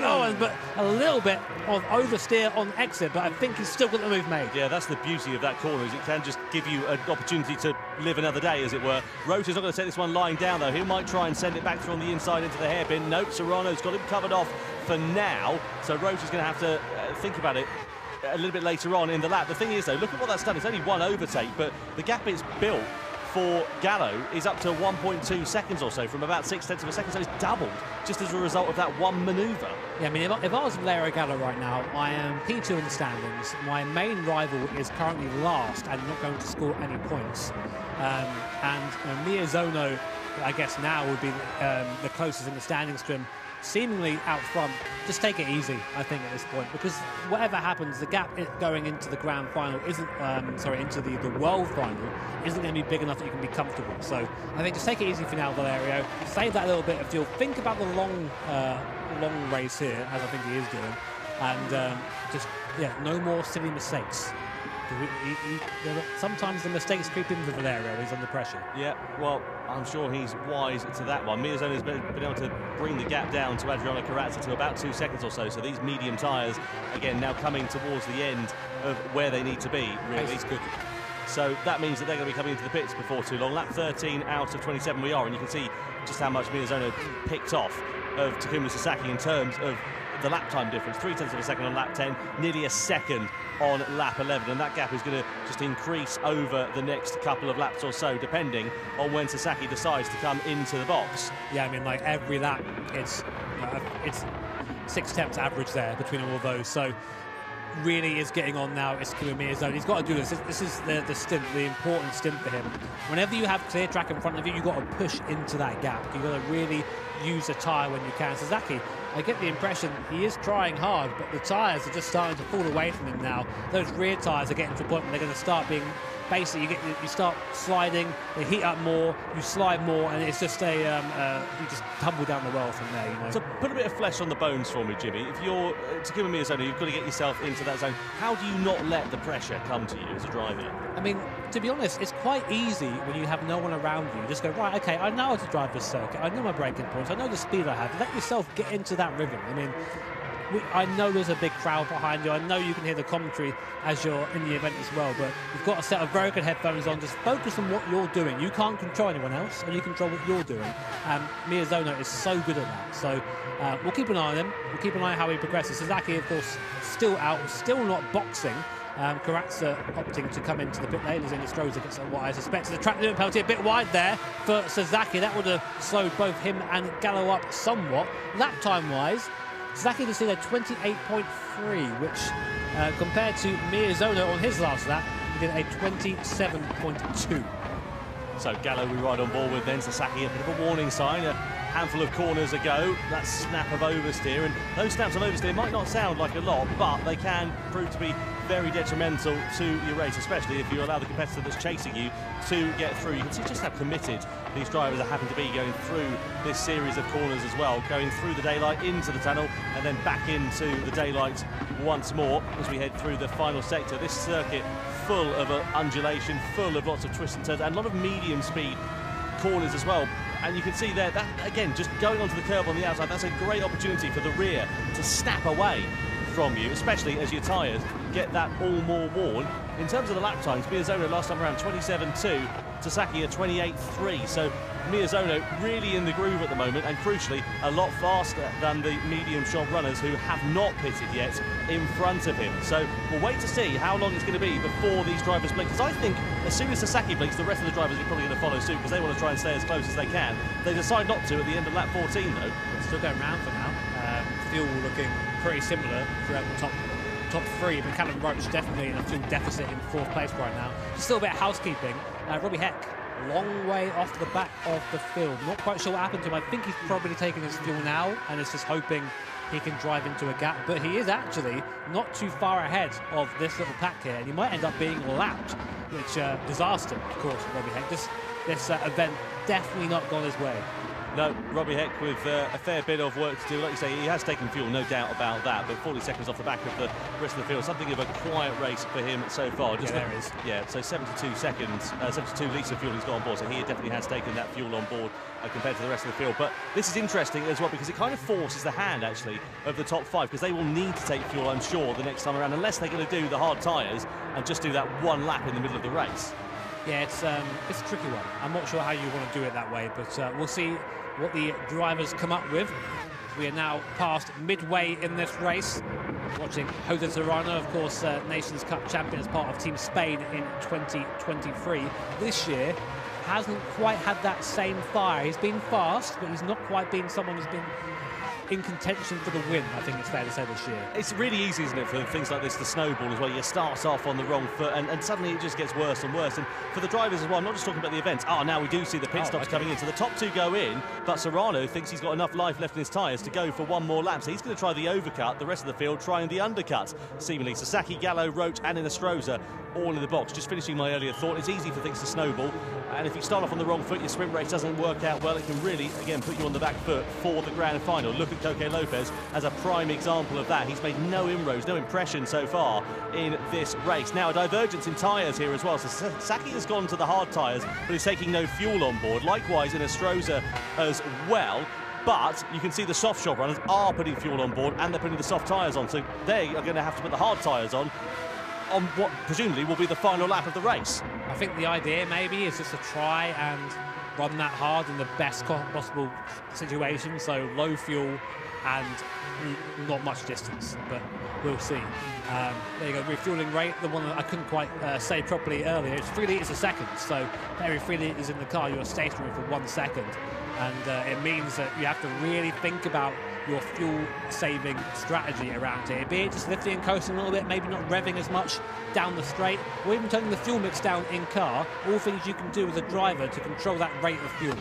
Quite a race so far for Kylian Drumont. Was expecting a little bit more from the Frenchman, actually. I think he'd have been expecting a bit more of his season up to now as well. Didn't get managed to score in Montreal. Got a handful of points on the board in Prague, but we know that he's got the pace to be a world champion, and we know he's got the talent to do it as well. But this season proving to be an uphill struggle for the young Frenchman as Serrano comes into the box at the end of lap 16. Yeah, I think Drumont, I mean, he's very much an everything or nothing. You'll get a win or you'll get a DNF from Kylian Drumont, which, to be fair, you know, Colin McRae strap. Win it or bin it. Works okay, but there's a reason why he only won the WRC once, isn't there? So there you go. But Serrano at the pits on that hard compound tyre, not opting for fuel. So he's going for the right. I'm going to go out, use this hard tyre with as less fuel as possible and just try and get around quickly and then come in for that soft afterwards. Look at the advantage that Miyazono's got here now as well. He now leads the race after having pitted and done that divergence and strategy, but he's got 9, nearly 10 seconds of an advantage over Kylian Drumont. Don't forget to vote for your Michelin driver of the day after the race. During the extra lap press conference is when we will be announcing that. Kaj de Bruin here on Serrano going for a move on the inside. Lovely. That's a lunge from the Dutchman. Gets it done quite nicely and moves up into 4th position.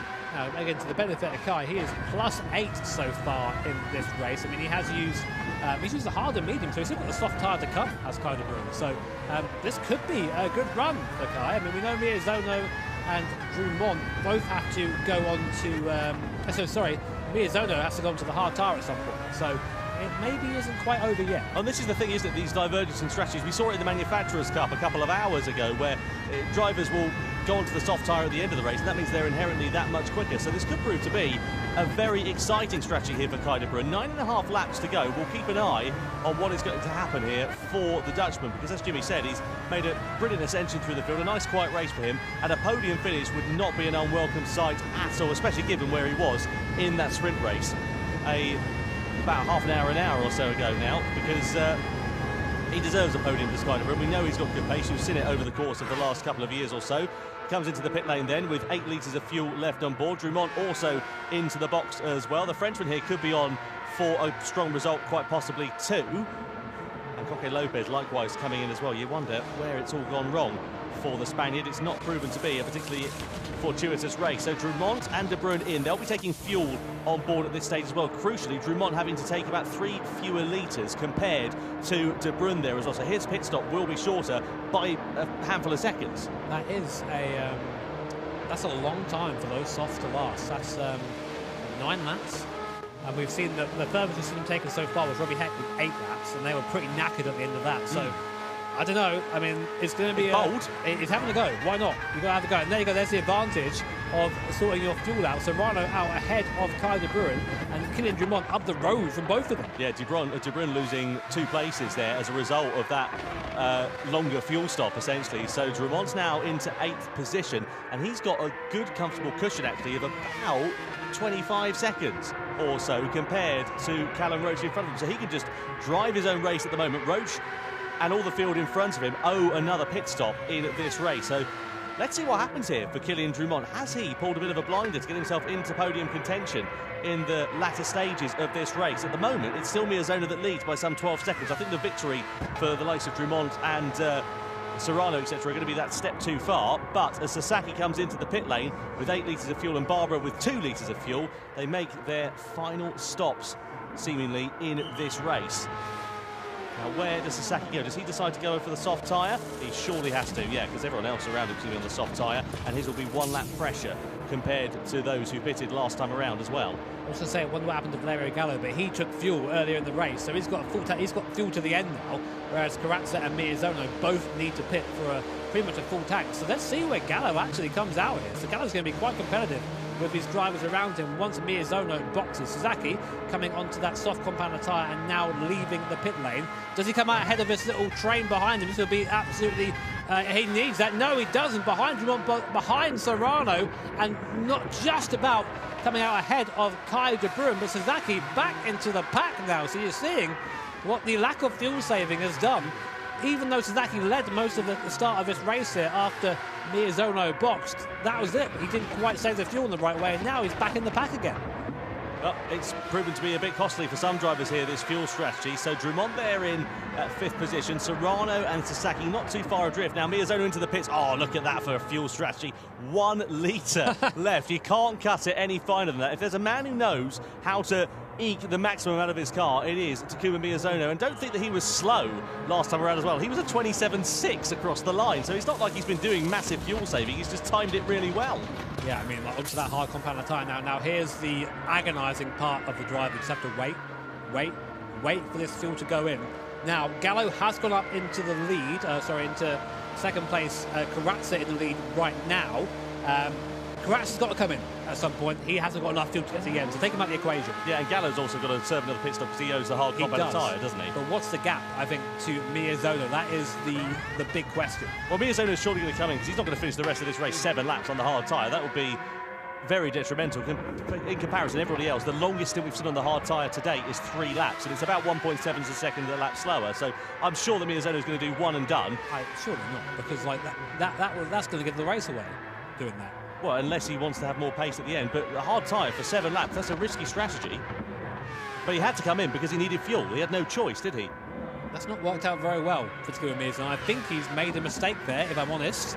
Because if you come in again now, you're giving away, I don't know, 15 seconds. But then the converse is that you'll have more pace at the end of the race, but you've got to make those positions up. You've got to gain that time back, essentially. Kaj de Bruin picks up a 1-second penalty for a collision then. So that's unfortunately going to put pay to any possible podium results for the Dutchman, I'm afraid.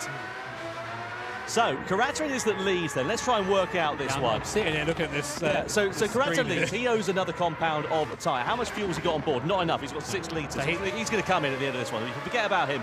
Gallo's already taken fuel. He owes another pit stop because he hasn't run the hard compound of tyre. Here is De Bruin about to serve his penalty, by the way, and allows Sasaki to go through into 7th position. And then further down the order, you've got Callum Roach, again, owes another pit stop, owes the hard compound of tyre, has got fuel on board. Miyazono on the hard tyre. To the end of this one, over the course of 7 laps, he's going to be right up against it if that is indeed his strategy. If he's going to go to the end of this race on the hard compound of tyre, he's going to be hemorrhaging time. But of course, he's got that in his back pocket for now. It just depends on what happens with everybody else once they have all sorted their strategies out.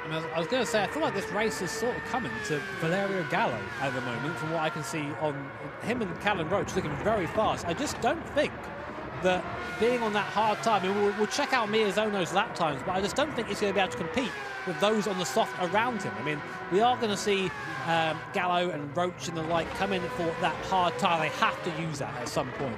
But it's going to be fresher, and they're going to have similar fuel, and the gap is always growing at the moment. So it basically depends on how long Gallo can stay out on this soft tyre and how long he can keep the pace up of the 26s. Let's have a look at De Bruin here with Sasaki. So this is the penalty that he picked up. He goes up the inside of Sasaki.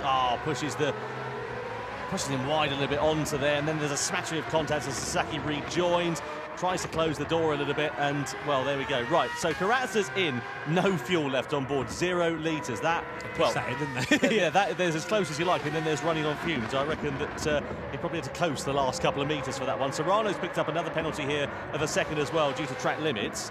I'm keeping an eye on the lap times of Takuma Miyazono. This is really important now. Gallo still has a good bit of tyre life left. I think he can take these tyres maybe a couple more laps. We've seen 8 laps out of some of the cars so far. We might even see 9 if that tyre can go that far. So what Gallo needs to do here is he needs to drive as fast as he possibly can, but the problem is that he owes that hard compound tyre. He needs to build up that gap so that when he takes that final pit stop, he's got that cushion in his pocket if Miyazono is going to stay out on the hard compound tyre. There's a lot of ebbing and flowing to go in this race, and you can see the difference in tyre compounds here and how important that is. Look at that. Drumont last time around, he's on the soft tyre, Miyazono's on the hard. 2.1 seconds. That's a fortnight around here. And that's something else as well. If Drumont catches Miyazono, and there's no defending against that sort of lap time differential. You're going to just drive by the guy at that point. I really think this has all come undone for Miyazono. I think what happens, he just misjudged the fuel and got to the point where he had to change tyres coming in, and he didn't get to use all the medium stint tyre. I mean, for example, people ran that medium tyre 15 to 17 laps. He only did 12 before he boxed, so he lost out on 5-6 laps of that medium speed. Well, if he's bothered about it, he's not letting his facial expressions show it. No, he's not, when does he ever, to be fair? So lap 22 out of 27 we're on then. It's Gallo that leads, Roach in second. Roach again still owes that hard compound of tyre, but has the same fuel as Valerio Gallo. So that is a de facto position there for Callum Roach as it stands for now, because he's in exactly the same position, exactly the same strategy. Of course, he's got 5.5 seconds. 5.9 seconds now, as a matter of fact, to Valerio Gallo. So once it all pays out, I reckon that Roach will probably drop down to third, maybe fourth position here. But Drumont is closing. Drumont's going to be the one to look out for. Drumont is really fast right now, but we do know that soft compound has got to go all the way to the end, so it's going to be a bit of a struggle for Kylian Drumont, but he's got the pace. Watch out for the Frenchman. I think maybe he's becoming a contender here. He had a really good middle stint, which put him in the position he's in now, but he does have the caveat that he's got Takuma Miyazono ahead now, who does not have to stop again. He's not going to just let you by. He's going to defend that position for his life. And same for Drumont. These guys don't have to stop. Roach and Gallo do need to stop, and both need to go into that line. Look at that lap differential there. 2 seconds and 1.7 seconds. This will be the end of this lap. Yeah, he'll be there. There's nothing that Miyazono is going to be able to do here, and Drumont's just going to go driving on by. So I said about the fuel strategy and Miyazono eking it out as long as he possibly could, and that could prove to be to his undoing here, because Miyazono significantly slower than Drumont, who got the carrot very well and truly dangled in front of him for a potential race victory, or at least a podium here this afternoon. And don't forget, of course, points all the way down to 6th place and the World Finals to come at the start of December. So every position is going to be absolutely critical. Through the chicane we go, on towards the start-finish straight, and this is going to be like taking candy from a baby for Drumont versus Miyazono, because there is going to be nothing that the Japanese driver is going to be able to do. So through the tunnel and bursting into the daylight, Drumont in the slipstream then here. I don't think he's going to make it into turn 2. Well, he's certainly closing. It kinks though left, and Miyazono's going to park the car on the middle, and unless Drumont can send it down the inside, which he can't, Miyazono parks it on the outside. But it's the exit of this corner where Drumont will have greater traction underneath him, and he may be able to set something up into the next right-handed hairpin. He's in the slipstream here of Miyazono, and he's surely going to be launching a move for the inside for third position. Down into the right-hander we go, and Drumont gets the better of Takuma Miyazono and moves up into third place. How critical is that going to be for the Frenchman? Yeah, I think that was something that Miyazono was a bit clever letting that happen. I think he knows that he can't defend right now. When you're on that hard compound of tyre, it's not a reflection of the driver's skill. You just don't have the grip, which means you can't get out of the corners as fast, you can't brake as well, you can't use the high-speed grip as well. So you just find yourself managing, which is why the drivers all try and get off the hard tyre as soon as possible. And why we were so surprised to see him try and take it so long, he's got to take it to the end still from here. So what we're watching now is, when will Gallo pit? When will Roach pit? I assume fairly soon, just because those tyres are soft tyres. Roach into the pit lane. Okay, this will be a good indicator of where Drumont is in relation to Gallo, who's opted for another lap. But Gallo's tyres are more worn than Roach's. And the times are, they're not there. 28.3. Drumont is really becoming a contender now. Yeah, Drumont could be in for the victory then here this afternoon in the grand final in Tokyo. Well, we said if in doubt, flat out, win it or bin it style, and it's not been a particularly fortuitous season so far for the young Frenchman, but it is coming to him absolutely handsomely here. Finished on the podium at last time out in Prague with 5 points on the board, and he could be set to take a maximum of 6 here today as well. And Miyazono's race still continues to unravel, because Serrano is now right on the back of him as well. Roach comes out in P7, so I think the pit stop's slightly longer than we anticipated there for Callum Roach, which by my maths means that I don't think Gallo's got the gap he needs. Well, it's 25 seconds. That's going to be tight though, isn't it? It depends on how much fuel he's got on board. 14, it's about the same, isn't it? He's not going to take any fuel, so that's fine. Okay, right, so Gallo then. This is going to come down to the pit stops then here for the victory of this race. There is Kylian Drumont just up the road in the blue X2019, but Serrano is again putting the pressure onto the back of Takuma Miyazono, who's in no man's land. He's got no answer to this one, and his race has come well and truly unravelled owing to a fuel miscalculation seemingly for him. Gallo into the pits then. 12 litres of fuel left, 2 laps of the race left. He'll make it to the end of that one, but he's going to be on the slowest, harder compound of tyre towards the end of this one, whereas Drumont is going to be on the soft compound of tyre, quicker over the course of this race. And Serrano still continues to pile the pressure onto the back of Takuma Miyazono for that final podium place here. So where is Kylian Drumont? Going down the straight now, coming over the start-finish line. Gallo there waiting in the pit lane. It must feel like an eternity. And up into the lead goes Kylian Drumont. Go there. Oh, he's down to 4th place there. So hasn't done enough there to maintain the position. Miyazono battling with Jose Serrano, but can't quite keep the place. Serrano up to 2nd. Drumont from seemingly nowhere. 9 positions he's gained this race and is now leading with just under 2 laps to go. He's done exactly what Coque López wanted to do in Prague, coming from pretty much the back of the field up into the lead of the race. And this has been a quite brilliant strategy with just 2 laps remaining. And he's now got the quickest compound of tyres, fresh tyres, underneath him. And it could be bad to worse here for Takuma Miyazono, because Gallo, Sasaki, Etal are all very close behind. So the podium is very much under threat here for the Japanese driver, who drove a brilliant first stint of this race, but it is coming unravelled to the extreme, and you can see Sasaki piling the pressure onto the back of Gallo. Soft tyres for Sasaki, hard tyres here for Valerio Gallo, and is there anything the Italian is going to be able to do to hold off the charge of the Japanese driver? Over the viaduct we go, into the tunnel. Sasaki's going to have more grip going into the right-hander, but there's no track position there, but Gallo's a little bit wide. There's a bit of contact. The door is open there for Sasaki, but we flick it left, and Gallo can just live to fight another day as we come onto the start-finish straight. Wide there for Gallo. Sasaki sniffs the opportunity and he's ready to try and take advantage of it. He's trying every which way he can, but Gallo's defending the line through there. Into the right-hander we go, onto the start-finish straight. Sasaki's got the slipstream. He's going to have track position and he's going to get 4th place here. Gallo squeezes him towards the pit wall, but Sasaki goes, thanks very much, and he's up into 4th at the start of the final lap. Yeah, good attempt there from Gallo to keep that place, but he just can't defend from that straight line speed differential, or can he? Gallo having another go at Sasaki. Kaj de Bruin's back in the mix after serving that penalty, so it's not over for Gallo yet. Miyazono still somehow holding on to a podium position, with Kylian Drumont putting away out front. What a fairy tale story for the Frenchman. And the thing is for Miyazono, this could come to his aid, because Serrano's on soft tyres, but they're 10 laps old. They're absolutely clapped out. That's the problem, though, is the soft tyres are now beginning to fall off a cliff. Look at the rear tyres here for Drumont and Serrano, 17-18%. We've only got 1 lap remaining, so it's still not possibly out of the question here for Takuma Miyazono to get 2nd. Is the victory still within his grasp, though? There is Kylian Drumont, and the gap is shrinking down. A 28 flat for him. Miyazono last time around a 28.4, but Miyazono still on the back of Serrano. He needs to dispatch him as soon as he possibly can. I think the victory is going to be out of the question, but 2nd place could be on the cards, and crucial points going into the World Finals as well. If he can find his way through up the inside, it's going to be a tall order, but Kylian Drumont, though, has timed this one to absolute perfection. What a drive and what a strategy for the young Frenchman as he comes through the tunnel for the final time. Kylian Drumont takes his first victory of the season in the Gran Turismo World Series. The Frenchman is on top in Tokyo. It's Jose Serrano in 2nd. Miyazono takes 3rd. Gallo in 4th, just by 0.02 of a second from Takuma Sasaki in 5th, and De Bruin right close behind as well. What a race, what a strategy, what a finish, and what a drive from the young Frenchman Kylian Drumont. Well, the cream always rises to the top eventually, and Kylian Drumont, they always say form is temporary and class is permanent. That was a masterclass from the youngster.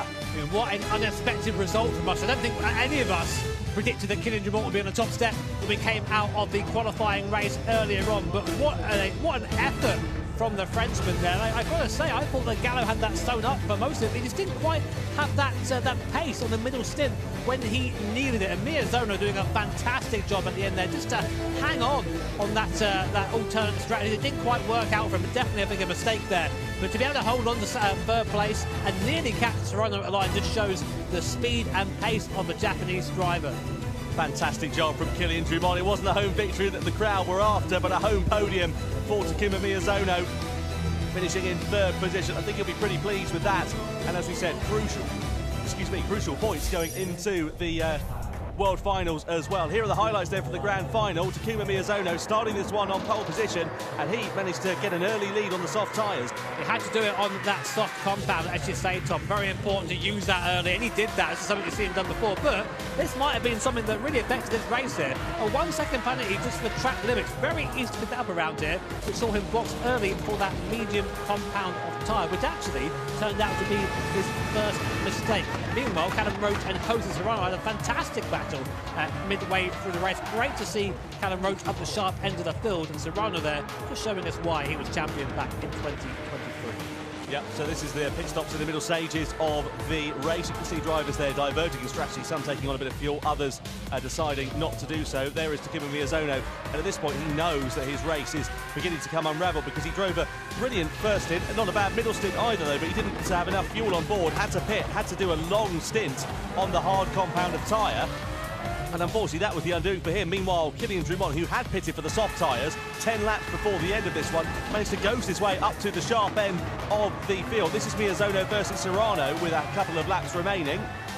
And Serrano just managing to stave off the charge of him. This is Gallo versus Takuma Sasaki as well for fourth position at the start of the final lap. And it was a bit of a sketchy time for Kylian Drumont because his tyres were wearing down, but fortunately for him, he timed it absolutely beautifully. He came across the line to take victory, his first of the season, which will do no harm at all to his championship challenge. Serrano in second and Miyazono in third place. So, Kylian Drumont takes victory. Let's go down to Sasha and Jules and get all the latest. Kylian, oh my goodness, a massive round of applause. That was an amazing drive. What a race. That was, I mean, what were your tyres at the end there? Do you know? Well, that was complicated to start P10 after the sprint races. So, yeah, I know my pace was really good for the race, so I just gave in my best. And yeah, that was really good. 10番手スタートということでね、スプリントレーススタートで、レースは自信はあったんですけれども、本当に頑張りましたということなんですけどね。いや戦略ですよ。ハードからすぐミディアムに変えて、で最後まで走ったということですが、What a strategy! Was it in your mind starting with hard and changing with for 2 laps and then go with the medium and soft? Yeah, for the strategy, when I start to do backs, it's obviously sure to start with the bad tires, like the hard tires. Yes. So I know the strategy was 1 lap and go off with the mediums and soft for the best at the end with your low fuel. So yeah, that was my strategy, but I was surprised my pace was so really good. So yeah, this is thanks to that. スタートポジションが悪かったんで、もう一番悪いタイヤを使ってスタートしていこうというふうに決めていたんですね。であとはミディアムとソフトでなるべく軽い燃料で走っていこうというふうに決めていたんですけれども、それがうまくいったということなんですね。What a race! What a race! Thank you very much. Did you enjoy that? 楽しみましたか?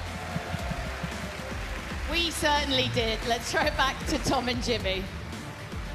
Yeah, cheers Jules, cheers Sasha. Great to hear Kylian Drumont there. That strategy works out absolutely beautifully, didn't it? I see him back on top again. You know, this is a driver that sort of burst onto the scene a couple of years ago, then sort of maybe petered out a little bit, and now we're seeing the speed of the Frenchman. So your results then confirmed on screen. Kylian Drumont takes victory here, the grand final at Tokyo. Serrano second place with Miyazono in third.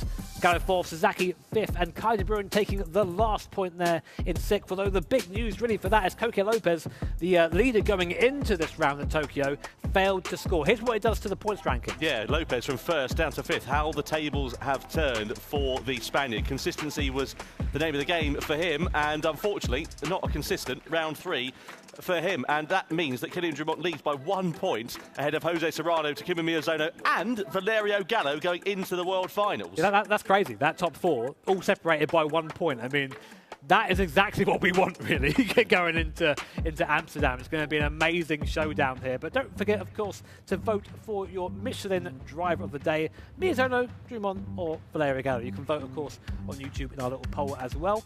What do you reckon, Tom?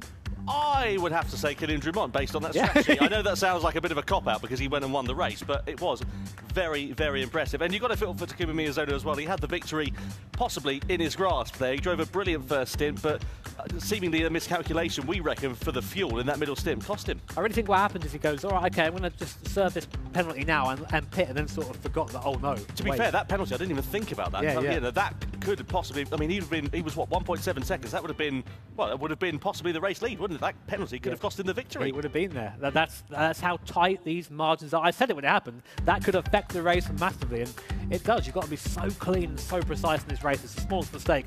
It comes back to bite you. Have you got the lottery numbers for next Thursday as a result of your Oracle list? Well, will I be here, Tom, if I... That's a very, very good... No, you'd be trying to get Minty to work, wouldn't you? Anyway, yeah,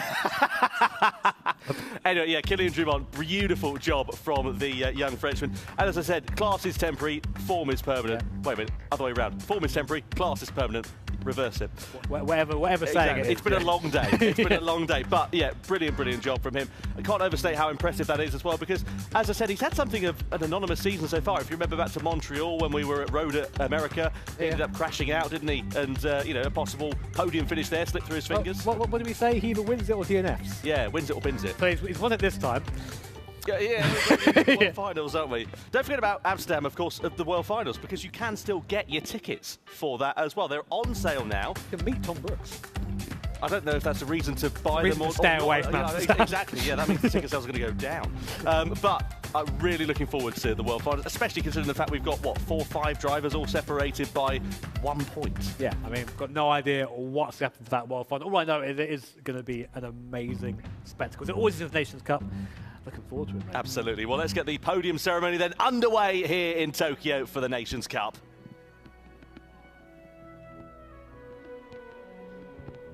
Please welcome in 3rd place for the Nations Cup here for World Series 3 from Japan, it's Takuma Miyazono!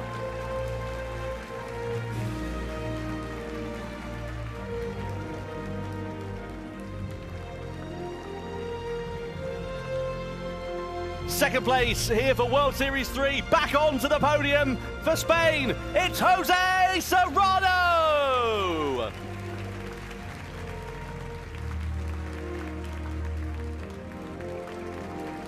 And taking his first victory of the season and the championship lead after World Series 3 in Tokyo, it is the Frenchman Kylian Drumont!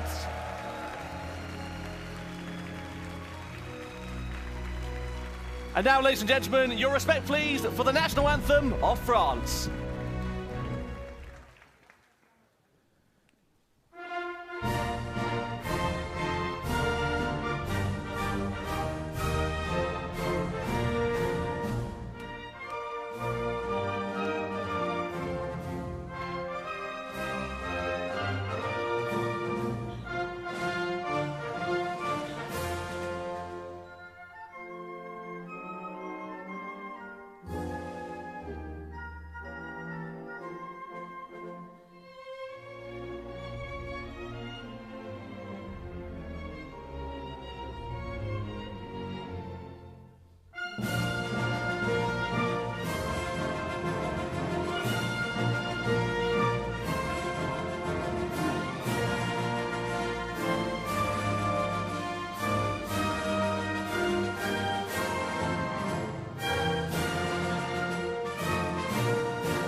The national anthem of France plays out for Kylian Drumont, the winner of World Series 3 here in Tokyo.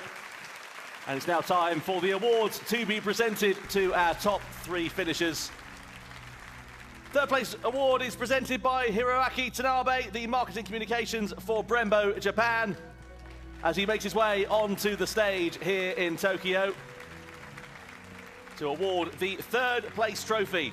And of course, it goes to Japan's Takuma Miyazono.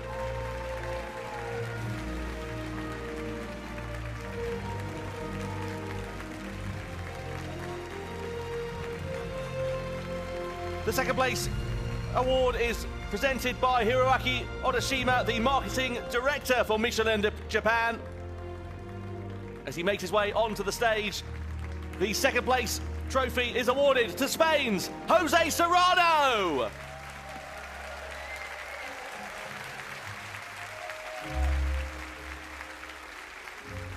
And now time for the award to be presented to the winner of World Series 3 here in Japan. Kazunori Yamauchi, the Gran Turismo series producer, makes his way onto the stage, picks up the trophy, and it is of course awarded to our victor from France, it's Kylian Drumont!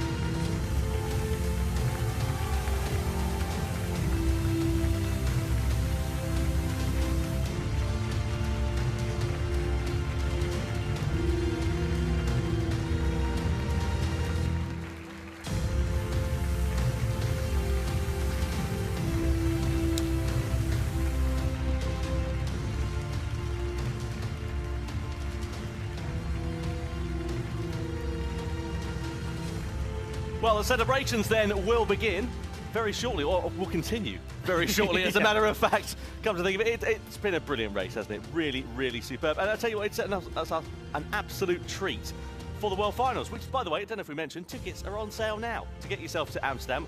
Get along to that, because you're in for an absolute cracker. Can't wait for it. Fancy joining us for the World Series Finals?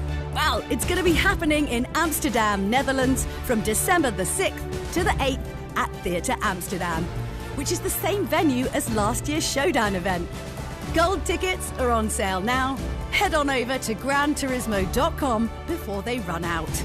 A trip to Amsterdam in December to watch the best Gran Turismo racing. I mean, what's not to like? It's going to be brilliant.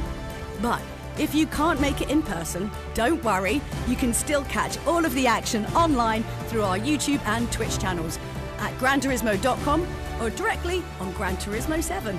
Now there's no excuse to miss the best of the best Gran Turismo racers battle it out in the World Series Finals. Wow, yes, what some amazing racing. Did you have a good time? 皆さん楽しみましたか? And I have a question. Did you enjoy the Japanese crowd? 皆さん This is one of the best crowds Yeah. we've had. 今までで一番いいお客さんだったそうです。イエーイ Great to hear that. Yeah, you guys are so into it. We love it. How about you guys? I know you were tucked away backstage, It's but... amazing. It's cost me my voice. My voice is actually going. For the first time, Jules, I'm speechless. No, that was karaoke last night, Tom. That You was might not have, now. you might have a point there. 声がちょっと枯れちゃうぐらい盛り上がったそうです。もうね、本当に言葉が出ないけど、ひょっとしたら昨日のカラオケ歌いすぎかもと。Very, very true. And Jimmy? Yeah, I mean, I could hear you guys through my earphones. They're pretty good. So you guys were amazing. I really enjoyed that. イヤホンしてても皆さんの声が聞こえました。本当に素晴らしかったです。ありがとうございます。It has been a supreme pleasure to be here in Tokyo, giving you the Manufacturers' Cup and the Nations Cup. It's been a dream, but don't go anywhere because we have our extra lap press conference coming up, so we're going to be interviewing the drivers. この後もね、皆さんエクストララップでインタビューがドライバーたちありますので、ぜひこのまま残っていただきたいと思います。Yeah. And you don't want to miss that because sometimes it gets a bit spicy. It certainly does. And Jules, can I just say, 5 drivers, 1 point separated them going into the World Finals. 5人で1点差でワールドファイナル、信じられますかと。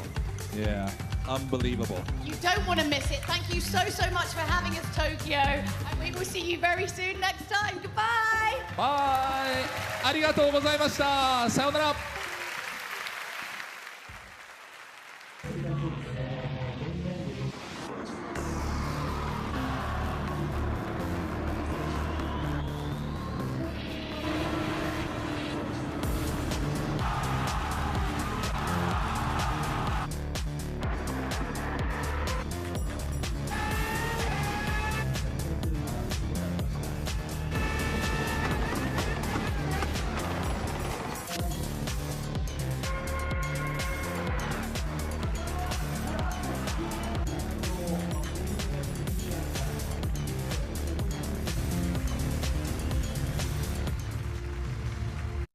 プレイステーション。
Ladies and gentlemen, a very good evening and welcome back to Tokyo. It's time for the Extra Lap press conference here in Japan as we get ready to celebrate our top 3 finishes in both the Manufacturers and the Nations Cup. First up, we'll talk to our top 3 finishers in the Manufacturers Cup.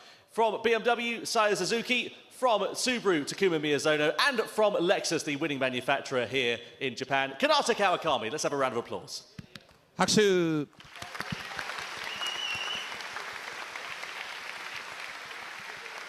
Kanata, we'll start off with yourself. An amazing strategy for yourself and for Team Lexus. That makes it 2 wins now in 2024, and you lead the point standings going into the World Finals by 4 points as well. How do you feel? はい、まずは川上さんですけれども、レクサス2勝目ということで素晴らしい戦略で4点差で、2位に引き離してのワールドファイナルに行くということになりますが、お気分はどうでしょうか。まず、今回優勝できてポイントを重ねることができたというところはすごく嬉しく思います。でワールドファイナルは、トップで迎えればそれほど気持ちも楽になりますし、トップで迎えることっていうところがまず一つ重要なポイントだと思ってたので、実現できて、非常にホッとしております。Well, I'm happy to grab some points here for the World Finals, and also, you know, I thought it was really important to be on top to go to the finals. So, you know, being at the top it makes a little bit unstressful to go to the final round. So I'm really happy. Kanata, congratulations to yourself and also to Lexus. レクサスそして川上選手おめでとうございます。ありがとうございます。Thank you. Let's move over to Takuma Miyazono. Takuma, second place for yourself and for Team Subaru. Amazingly, Subaru's first points of 2024. So how do you feel to have taken that honour in front of your home crowd here? スバルにとって初のポイントということになりましたけども、地元でポイント取れてどんな気分ですか。はい、やっぱり今年チームメイトが頑張ってくれてたんですけど、今までポイント取れてなかったので、やっぱワールドファイナルに向けて今回5ポイント取れたっていうのは非常に大きいと思いますし、ちょっと優勝には届きませんでしたけど、自分の中ではマニュアクチャラに関しては予選も精一杯決めて、決勝もちょっとミスはあったんですけど、戦略も決めて、走り切れたので、結果にはちょっと満足してないんですけど、もう内容には満足しているので、ワールドファイナル12月にあるんですけど、それに向けてチーム一丸となって、3度目のチャンピオンを取れるように頑張っていこうというふうに思っています。Well, actually, my teammates did a good job, but they couldn't, unfortunately, score points before. But this time, you know, I'm really happy to score points because, you know, the strategy was good, and also I did pretty well in the qualify and the race. Well, I did a mistake, so I'm not really happy with the result, but I'm happy with the race itself, how I raced. So I'm really happy to go to the Grand Finals and, you know, to the World Finals with grabbing the points. Takuma, many congratulations to yourself and Subaru on second position. おめでとうございます。そしてスバル2位もおめでとうございます。はい、ありがとうございます。Just a reminder before we go and talk to our third place finisher that anybody watching on the chat at home for the press conference is able to ask a question. So if you'd like to ask a question to either to Takuma, to Saya or to Kanata, then you can ask it in the chat or indeed for our Nations Cup coming along the way in a few moments' time. So lastly, let's go over to Saya Suzuki for Team BMW. Saya, an amazing performance for BMW. You're still very much in contention for the championship, just 5 points off the top of the standings. Really consistent results for your team this season. How do you feel? はい、おめでとうございます。チャンピオンに向けてはですね、5ポイント差ということでまだまだ小さい差なんですけれども、どんな気持ちでしょうか。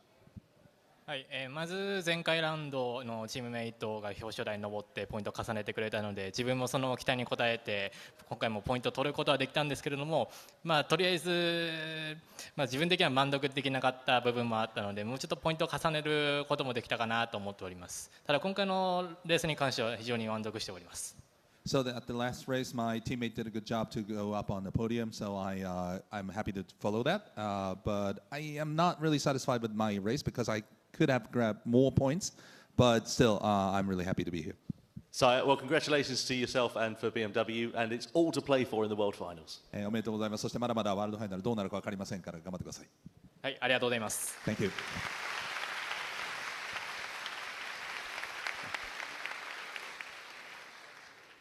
Wonderful. We've got a question that's come in from the chat for Kanata Kawakami, and the question asks, was there a moment in the race where you thought the victory could slip away from you at all? チャットからの質問なんですけれども、川上選手に勝ちが遠のくなと思った瞬間はあったんでしょうか。そうですね、今回のレースの中では、逃げ切りの作戦を取ってはいたんですけども、少しミスをする場面が、何回かありまして、全体で数秒を失ったってところが、一つ、後半もしかしたら追いつかれるかなっていうところで、ちょっと危機感は感じてたんですけれども、最後自分がハードタイヤで出てった時の秒数差を考えて、この差なら逃げ切れるかなってところで、ちょっと中盤は自分のミスでヒヤッとする場面が何回かありました。So my strategy was to bridge the gap and then maintain the gap until the end. But I did a mistake in between a couple of times, so especially at the middle stint. So I was a little bit confused and a little bit worried if maybe somebody will catch me up. But after I pitted out the final pit stop and saw the time gap, I was a little bit relaxed. Wonderful. Well, Kanata, we now have the Michelin Driver of the Day results in, and we can reveal that you and Team Lexus have been awarded Michelin Driver of the Day in the Manufacturers Cup. ドライバーオブザデーは川上選手、レクサスになりました。おめでとうございます。ありがとうございます。Wonderful. Many congratulations to Sai Suzuki from Team BMW, to Takuma Miyazono from Team Subaru, and to Kanata Kawakami from Team Lexus. That brings an end to the Manufacturers Cup press conference here in Tokyo, and we will continue with the Nations Cup press conference in a few moments' time. はい、マニュファクチャーのインタビューは以上ということになります。この後はネーションズカップになりますので、大きな拍手をお送りください。ありがとうございました。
Welcome back to Tokyo for Gran Turismo World Series 3 here in Japan. It's time for the Nations Cup press conference then, as we look forward to talking to our drivers in a few moments' time. But before that, just a reminder that you can get involved in the action as well. If you want to ask a question to either of our top three finishers here tonight, then please do ask in the chat, and we will do our best to get them asked to the competitors. And without further ado, let's meet them. The winner of World Series 3 is Kylian Drumont from France. From Spain, it's Jose Serrano. And from Japan, in third place, it's Takuma Miyazono.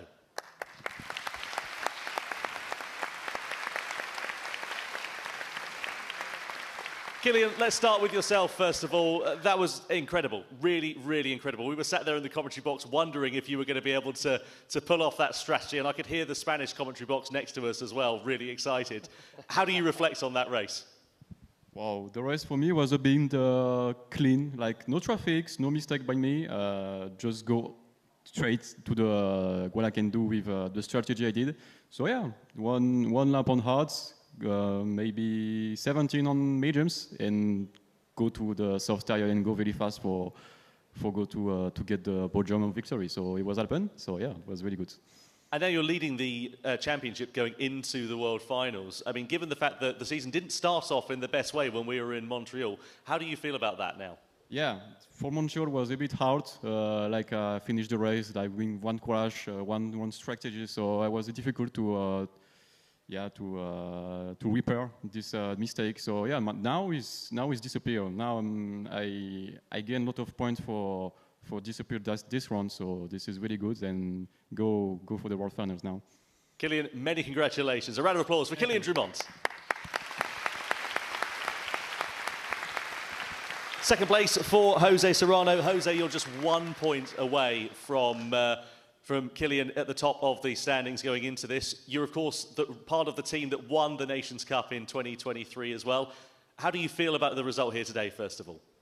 Bueno, José, a un punto de Kylian en el campeonato ahora mismo, también ganador del 23. ¿Cómo te sientes después de esta carrera?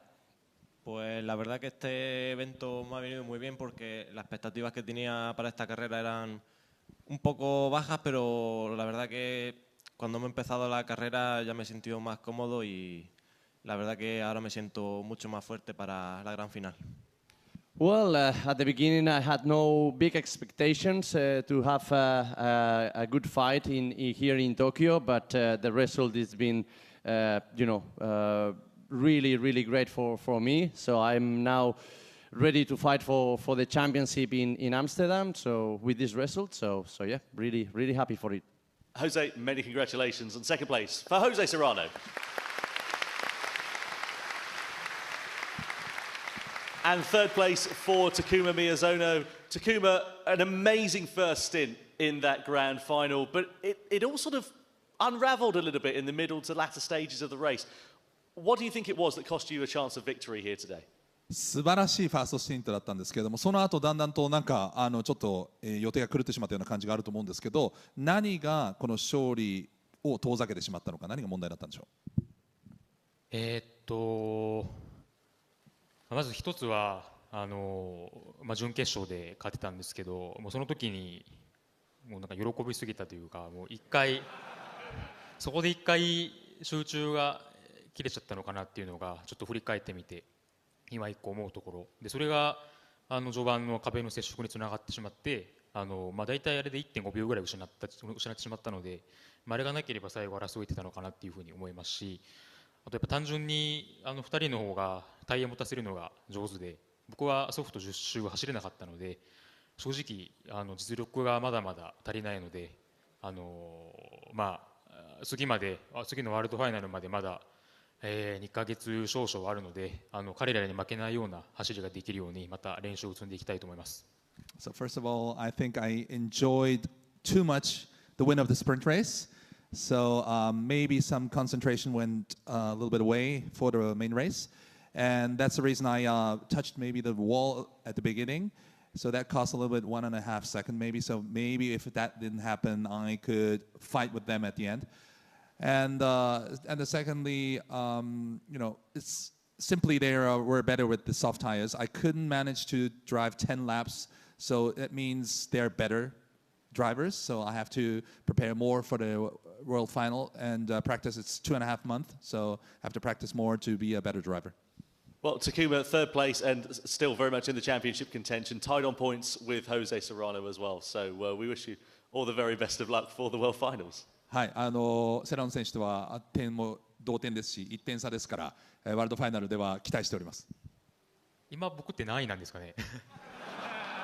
In which ranking am I right now? You're third. 3位ですよ。いやちょっと正直1位になったのかなとか勝手に思ってたので、でもこれからチャレンジャーとして巻き返すチャンスだと思うので、はい、最終的に1位になれるように頑張っていきたいと思います。I actually thought I'm P1, so I'm a little bit, confused, but I'll do my best to be back on P1 after the World Final. Well, good luck to you there, Takuma. Right, we've got one question from the public, and it's to all three drivers, so we'll ask Kylian first of all. Kylian, the question goes, what did you prefer, the Grand Final or the sprint race, in terms of enjoyment? What was more fun?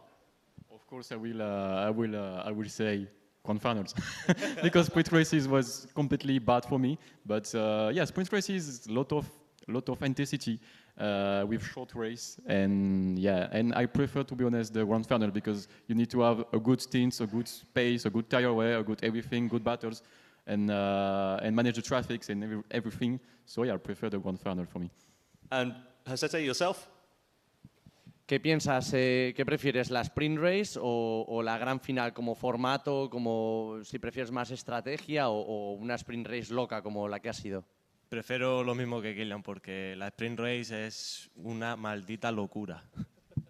Yeah, I prefer the same as Kylian, the grand final, obviously, because the sprint race is absolutely carnage. It's a crazy race, and yeah, definitely grand final. Alright. そして宮園選手、質問はチャットから来たんですけれども、スプリントレースとグランドファイナル、どっちのレースのが楽しめましたでしょうか？グランドファイナルですね。はい。いや、スプリントレースはもうずっともうなんか神経すり減らすような感じで、もう早く終わってほしいなってずっと思ってました。走りながら。Well, actually, the grand final, because the sprint race, it was like nail biting, so I was like always intense. So grand final was more enjoyable. Takuma, thank you very much. One final question for yourself from the chat as well. It says, do you think that you could have taken some fuel on the first stint on the soft tyres? Do you think that that would have helped you take the victory here today? チャットもう一つ来たんですけど、最初のスティントでもうちょっと燃料を減らしてソフトで走ってたら、最後までなんていうの、もっと勝負できたかなという、ちょっと燃料積みすぎだったですかっていう。だから1スティント目にすぐその後に給油してたら軽く走れてたんで勝てたかなっていうところですが。いや、給油するときに1回リグさすんですけど、それでコンマ5秒とかまたロスもありますし、彼に燃料を入れてたとしても、ミディアムがあと1週か2週引っ張れたっていうところで、あまり正直結果に大きな影響はなかったかなと思うので、もう単純に腕が足りてなかったのかなと思いますね。So even if you are feeling you're gonna lose a half a second with the rigged, even maybe I could run 1 or 2 laps more with the medium tires, but that didn't make a big difference. So at the end of the day, I mean, they were faster than me. Takuma, thank you very much. And we now announce our Michelin Driver of the Day, and it is awarded to the winner, Kylian Drumont. A round of applause.